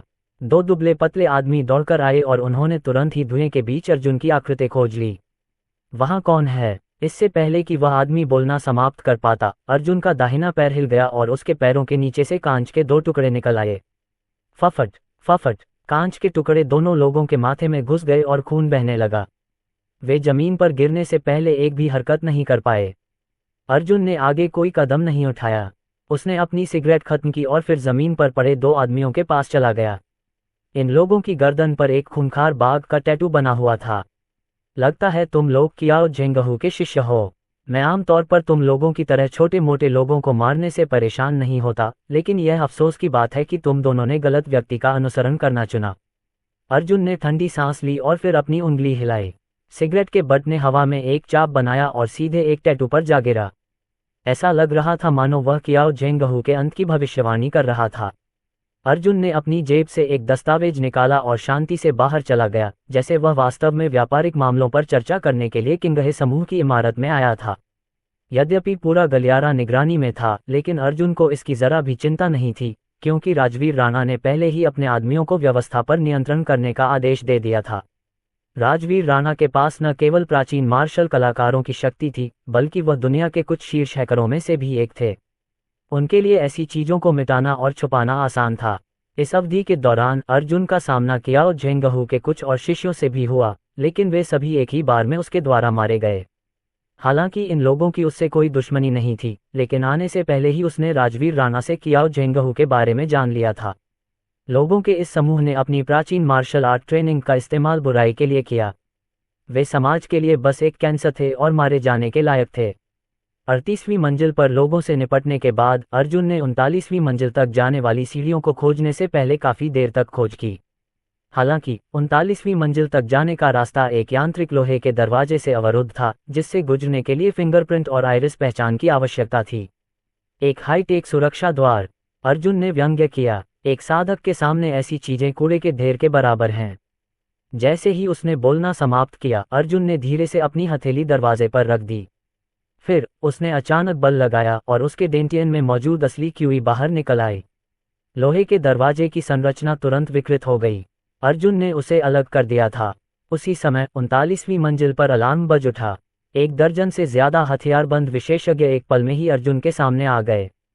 ये लोग न सिर्फ प्राचीन युद्ध कलाकार थे, बल्कि उनके पास संशोधित मिश्रित धनुष जैसे खास हथियार भी थे। एक बार जब वे तीरों की बौछार छोड़ते तो उनका निशाना जरूर भेद जाता। 10 से ज्यादा लेजर निशाने सीधे अर्जुन के शरीर पर निशाना साधे हुए थे। ऐसा लग रहा था कि अगर वह 1 इंच भी आगे बढ़ा तो तीरों की बौछार से वह छलनी बन जाएगा। अर्जुन बिल्कुल भी घबराया नहीं। उसने अपने हाथ में पकड़े हुए लगभग मुड़े हुए दरवाजे को जमीन पर फेंक दिया, जिससे टकराने पर एक तेज आवाज हुई। फिर उसने अपना सिर उठाया और भीड़ की ओर देखा। ओह, यहाँ कितनी चहल पहल है! ये हथियार विशेषज्ञ दंग रह गए। उन्हें उम्मीद नहीं थी कि सूट पहने एक युवक यहाँ आएगा। यहाँ मुख्य बात यह थी कि दूसरा पक्ष अभी भी उदासीन लग रहा था, जबकि उसकी ओर 1 दर्जन से ज्यादा हथियार ताने हुए थे। क्या यह आदमी पागल था? लेकिन जब उन्होंने जमीन पर मुड़ा हुआ दरवाजा देखा तो उनके चेहरे के भाव बदल गए। उनकी आंखें भय से भर गईं। आपको ये जानना चाहिए कि ये देश एम का BS-339 भारी भरकम विस्फोटक रोधी दरवाजा था। इसे एक निश्चित देश के राष्ट्रीय बैंक में SSS ग्रेड वॉल्ट के समान सामग्रियों से बनाया गया था। ये चट्टान की तरह ठोस था और शक्तिशाली विस्फोटकों का इस्तेमाल करने पर भी ये पूरी तरह से बरकरार रहता था। गोलियां इसे भेद नहीं सकती थीं। तोप के गोले भी इसमें सेंध नहीं लगा सकते थे। हालांकि अब उनके सामने ही ऐसे अभेद्य दरवाजे को इस युवक ने खिलौने की तरह घुमाकर खोल दिया था। ऐसा करने के लिए किस तरह की भयानक ताकत की जरूरत थी? अरे, क्या हो रहा है? हर कोई बुरी तरह डर गया और चारों तरफ मौत जैसा सन्नाटा छा गया। काफी देर बाद अर्जुन ने चुप्पी तोड़ी और कहा, मुझे अपने शरीर पर लेजर की निशानदेही का एहसास अच्छा नहीं लग रहा। मुझे वाकई ये पसंद नहीं है। अगले ही पल अर्जुन आगे बढ़ गया। वह 1 कदम आगे बढ़ा और दीवार के साथ साथ भागा। दूसरी तरफ खड़े लोगों के समूह को भी एहसास हो गया कि मामला बिगड़ गया है। अब वे हिचकिचाए नहीं और हवा में तीरों की बौछार की आवाज गूंजने लगी। 1 दर्जन से अधिक सीटी बजाते हुए बाण अर्जुन की ओर छोड़े गए। अर्जुन बिल्कुल भी घबराया नहीं। उसने एक हाथ से मुने हुए लोहे के दरवाजे को पकड़ लिया और अपनी असली क्यूई को प्रसारित किया। लोहे का दरवाजा पलट गया और हथियारबंद विशेषज्ञों के उस समूह की ओर उड़ गया। तीर लोहे के दरवाजे पर पीली पाला की आवाज के साथ उतरे। जब दर्जन भर लोगों ने विशाल काली छाया को आते देखा तो उन्होंने अवचेतन रूप से छिपने की कोशिश की, लेकिन तब तक बहुत देर हो चुकी थी। दरवाजा बहुत तेजी से खुला। धमाका! एक जोरदार धमाके के साथ दरवाजा उन दर्जन भर लोगों के शरीर से टकराया। कुछ लोग तो मौके पर ही टुकड़े टुकड़े हो गए। कोई केवल कल्पना ही कर सकता है कि अर्जुन की शक्ति कितनी भयानक थी। संयोगवश 2 लोग उड़ते हुए लोहे के दरवाजे को चकमा देकर बच निकलने में सफल रहे। अब उन्हें एहसास हुआ कि उनके सामने खड़ा यह आदमी कोई साधारण विशेषज्ञ नहीं था। जैसे ही वे वापस जाने और सहायता के लिए बुलाने वाले थे, एक काली छाया उनके सामने प्रकट हुई और उनके भागने के रास्ते को अवरुद्ध कर दिया। वे दोनों पूरी तरह से भयभीत हो गए। इससे पहले कि वे कुछ कर पाते, 2 बड़े हाथों ने उनके हथियार पकड़ लिए। एक जोरदार धमाके के साथ उनके हथियार 2 टुकड़ों में टूट गए। इस समय वे दोनों अपना मानसिक संतुलन खो बैठे। उनके सामने ये युवक कैसा राक्षस था? क्या वह एक सच्चे मार्शल आर्ट ग्रैंड मास्टर हो सकते हैं? अध्याय 71 हस्ताक्षर करें। अनुवादक एंडलेस फैंटेसी अनुवाद। अब वे दोनों एक दूसरे की ताकत से पूरी तरह परिचित हो चुके थे, इसलिए उन्होंने भाग्य पर भरोसा कर लिया। प्लॉप! दोनों अर्जुन के सामने घुटनों के बल बैठ गए, उनके शरीर कांप रहे थे। उनकी पैंट से पेशाब की तेज गंध भी आ रही थी। मत करो, मुझे मत मारो। अर्जुन ने उन दोनों की ओर देखा और पूछा, झेंग जिंगमिंग अब कहाँ है? वे दोनों बुरी तरह डर गए। उन्होंने जल्दी से गलियारे के अंत में एक दरवाजे की ओर इशारा किया और कहा, राष्ट्रपति। राष्ट्रपति झेंग अंदर हैं। अर्जुन ने सोच समझकर सिर हिलाया। उसने उनकी बात अनसुनी कर दी और अपने हाथ जेबों में डालकर गलियारे के अंत में स्थित दरवाजे की ओर चल पड़ा। उसी समय किंगहे बिल्डिंग की 39वीं मंजिल पर सीलबंद बैठक कक्ष के अंदर झेंग जिंगमिंग के बाईं ओर 3 सुनहरे बाल, नीली आंखों वाले आदमी बैठे थे। बैठक कक्ष में तीखी नाक वाले एक मध्यम आयु वर्ग के व्यक्ति ने झेंग जिंगमिंग को देखा और गंभीर स्वर में कहा, श्री झेंग, देश हम ईमानदारी के साथ यहाँ है। जब तक आप हमें वह देते हैं जो हम चाहते हैं, हम स्वाभाविक रूप से आपको कई लाभ प्रदान करेंगे। मुझे पता है कि आपके हुआक्सियन प्राचीन मार्शल कलाकार पहले से ही बहुत मजबूत हैं, लेकिन हमारे पास कुछ ऐसी चीजें भी हैं जो विशेष रूप से उनके लिए डिजाइन की गई हैं, जो उनकी ताकत में काफी सुधार कर सकती हैं। जब तक आप सहमत हैं, हमारा सहयोग पार्टियों के लाभ को अधिकतम करेगा। झेंग जिंगमिंग की आंखों में गंभीरता की एक झलक दिखाई दी। उसे पता था कि इस मामले में बहुत बड़ा जोखिम शामिल था। हालांकि इसके विशाल संभावित लाभों को देखने के बाद वह कुछ हद तक आकर्षित हुए। वह अपना मन नहीं बना पा रहा था, इसलिए उसने अपने दाहिनी ओर बैठे 2 प्राचीन योद्धाओं की ओर देखा। उन दोनों की आंखें बंद थीं और वे कोई राय व्यक्त नहीं कर रहे थे। तीखी नाक वाले व्यक्ति ने देखा कि झेंग जिंगमिंग ने अभी तक कोई निर्णय नहीं लिया है, इसलिए उसने आगे कहा, मी झेंग, एक और बात है। देशम आपकी कंपनी को उच्च परिशुद्धता वाले स्वचालित उपकरणों के 10 सेट प्रदान करने के लिए तैयार है। मुझे लगता है कि यह आपकी कंपनी के विकास और वृद्धि के लिए महत्वपूर्ण होगा। जब झेंग जिंगमिंग ने यह सुना तो वह अपने लालच को रोक नहीं सका। उच्च परिशुद्धता वाले स्वचालित उपकरणों के एक सेट का बाजार मूल्य 50 मिलियन युआन था। इसका मतलब यह था कि उन्हें इन 10 सेटों से 500 मिलियन युआन मूल्य के उपकरण प्राप्त होने थे। बात का सार यह भी था कि ये उपकरण अमूल्य थे। झेंग जिंगमिंग ने झिझकना बंद कर दिया और सीधे खड़े हो गए। उन्होंने अपना हाथ आगे बढ़ाया और मुस्कुराए। मिस्टर माइक, आपने इतनी अच्छी शर्तें रखी हैं। मैं इस प्रस्ताव को अस्वीकार नहीं कर सकता। आपके साथ काम करके बहुत खुशी हुई। जब आप देश एम लौटेंगे तो कृपया मिस्टर रिचर्ड को मेरा अभिवादन भेजें। तीखी नाक वाले आदमी की आंखें आश्चर्य से भर गईं। उसने उम्मीद नहीं की थी कि चीजें इतनी जल्दी सुलझ जाएंगी। मिस्टर झेंग, आपके साथ काम करके बहुत खुशी हुई। जब दोनों हाथों ने एक दूसरे को कसकर पकड़ लिया तो अचानक परिवर्तन हुआ। टकराना। सम्मेलन कक्ष के दरवाजे अचानक टूट गए और 2 मुड़े हुए तथा विकृत स्टील के दरवाजे सम्मेलन की मेज पर गिर पड़े, जिससे वह नष्ट हो गई। जिन 2 विशेषज्ञों की आंखें बंद थीं, वे तुरंत उठ खड़े हुए। उनकी आंखों से हड्डियां कंपा देने वाली हत्या की मंशा झलक रही थी। आपने हुआक्सिया के अच्छे नागरिक बनने के बजाय देश एम का कुत्ता बनना क्यों चुना? एक ठंडी आवाज गूंजी, जो पूरे सम्मेलन कक्ष में गूंज उठी। सभी ने प्रवेश द्वार की ओर देखा तो वहां एक सूट पहने युवक खड़ा दिखाई दिया। युवक के हाथ में एक दस्तावेज था और वह बिल्कुल किसी बड़े व्यापारी जैसा दिख रहा था। झेंग जिंगमिंग ने सूट पहने युवक को घूर कर देखा। उसे नहीं पता था कि क्यों, लेकिन उसे लगा कि युवक थोड़ा परिचित लग रहा था। अर्जुन, ये नाम अवचेतन रूप से उसके मन में आया, लेकिन उसने तुरंत ही इसे अपने मन के पीछे फेंक दिया। मल्होत्रा परिवार का वह कूड़ा तो पहले ही मर चुका था। वह यहाँ कैसे आ सकता है? दूसरी पार्टी भी कुछ कुछ वैसी ही दिख रही थी। अर्जुन ने सभी की प्रतिक्रियाओं को अनदेखा किया और सीधे झेंग जिंगमिंग के पास गया। उसने अपने हाथ में पकड़े दस्तावेज को टूटी हुई मेज पर रख दिया और एक कलम निकाल लिया। इस पर हस्ताक्षर करें। उसकी आवाज में आदेशात्मक लहजा था, मानो मामला संदेह से परे निपटा दिया जाएगा। झेंग जिंगमिंग ने दस्तावेज पर लिखे शब्दों पर नजर डाली और उसकी आंखें तुरंत सिकुड़ गईं। क्या शेयरों को बिना शर्त हस्तांतरित किया जाना था? क्या इस बच्चे के दिमाग में कुछ गड़बड़ है? इसने किंगहे ग्रुप के शेयर मांगने की भी हिम्मत की। उसने अपने जीवन में बहुत से पागल देखे थे, लेकिन इस बच्चे जितना पागल उसने कभी नहीं देखा था। ये बच्चा किंगहे बिल्डिंग की सबसे ऊपरी मंजिल में घुस आया था और झेंग जिंगमिंग से एक बेहद हास्यास्पद दस्तावेज पर हस्ताक्षर करवाने की कोशिश कर रहा था। उसे ऐसा कुछ करने की हिम्मत कहाँ से मिली? दोनों विशेषज्ञों ने ठंडी सांस ली और आगे बढ़ गए। देश एम से आए तीखी नाक वाले आदमी ने अपने बगल में खड़े अपने शक्तिशाली व्यक्ति को देखा और धीरे से कहा, उसे मार दो। अर्जुन ने कुछ चांदी की सुइयां निकाली और उन्हें बाहर फेंक दिया। उफ! एक क्षण में ही चांदी की सुइयां कुछ लोगों के मस्तिष्क के अंदरूनी भाग में घुस गईं। उनमें से कुछ को तो दीवार पर भी ठोंक दिया गया था। दीवार पर खून के निशान भी थे, जिससे उसका रंग चेरी जैसा लाल हो गया था। कमरे में मौत जैसा सन्नाटा छा गया। दोनों प्राचीन योद्धा अब शांत नहीं बैठ सके। उनके हाथों में खंजर आ गए और वे अर्जुन पर टूट पड़े। अर्जुन का कोई इरादा नहीं था कि वह कुछ करे। वह पहले ही उन दो लोगों की साधना को देख चुका था। वे अर्ध पारलौकिक क्षेत्र के विशेषज्ञ थे। हालांकि ऐसे लोगों को जियांगनान प्रांत में शक्तिशाली माना जा सकता था, लेकिन अर्जुन की नज़र में वे कूड़ा थे। तेज हवा के झोंके से प्रेरित होकर दोनों खंजर अर्जुन की ओर बढ़े और उसके महत्वपूर्ण अंगों पर निशाना साधा। एक ब्लेड तो सीधे अर्जुन की खोपड़ी पर जा लगी। खंजरों की उड़ान की गति बहुत तेज थी। साधारण मार्शल आर्ट के महारथी उनसे बच नहीं पाएंगे और हो सकता है कि उनकी मृत्यु भी हो जाए। हालांकि जैसे ही खंजर अर्जुन तक पहुंचने वाला था, एक अदृश्य ऊर्जा अर्जुन के शरीर के चारों ओर संघनित हो गई और अचानक हत्या की तीव्र इच्छा उत्पन्न हो गई।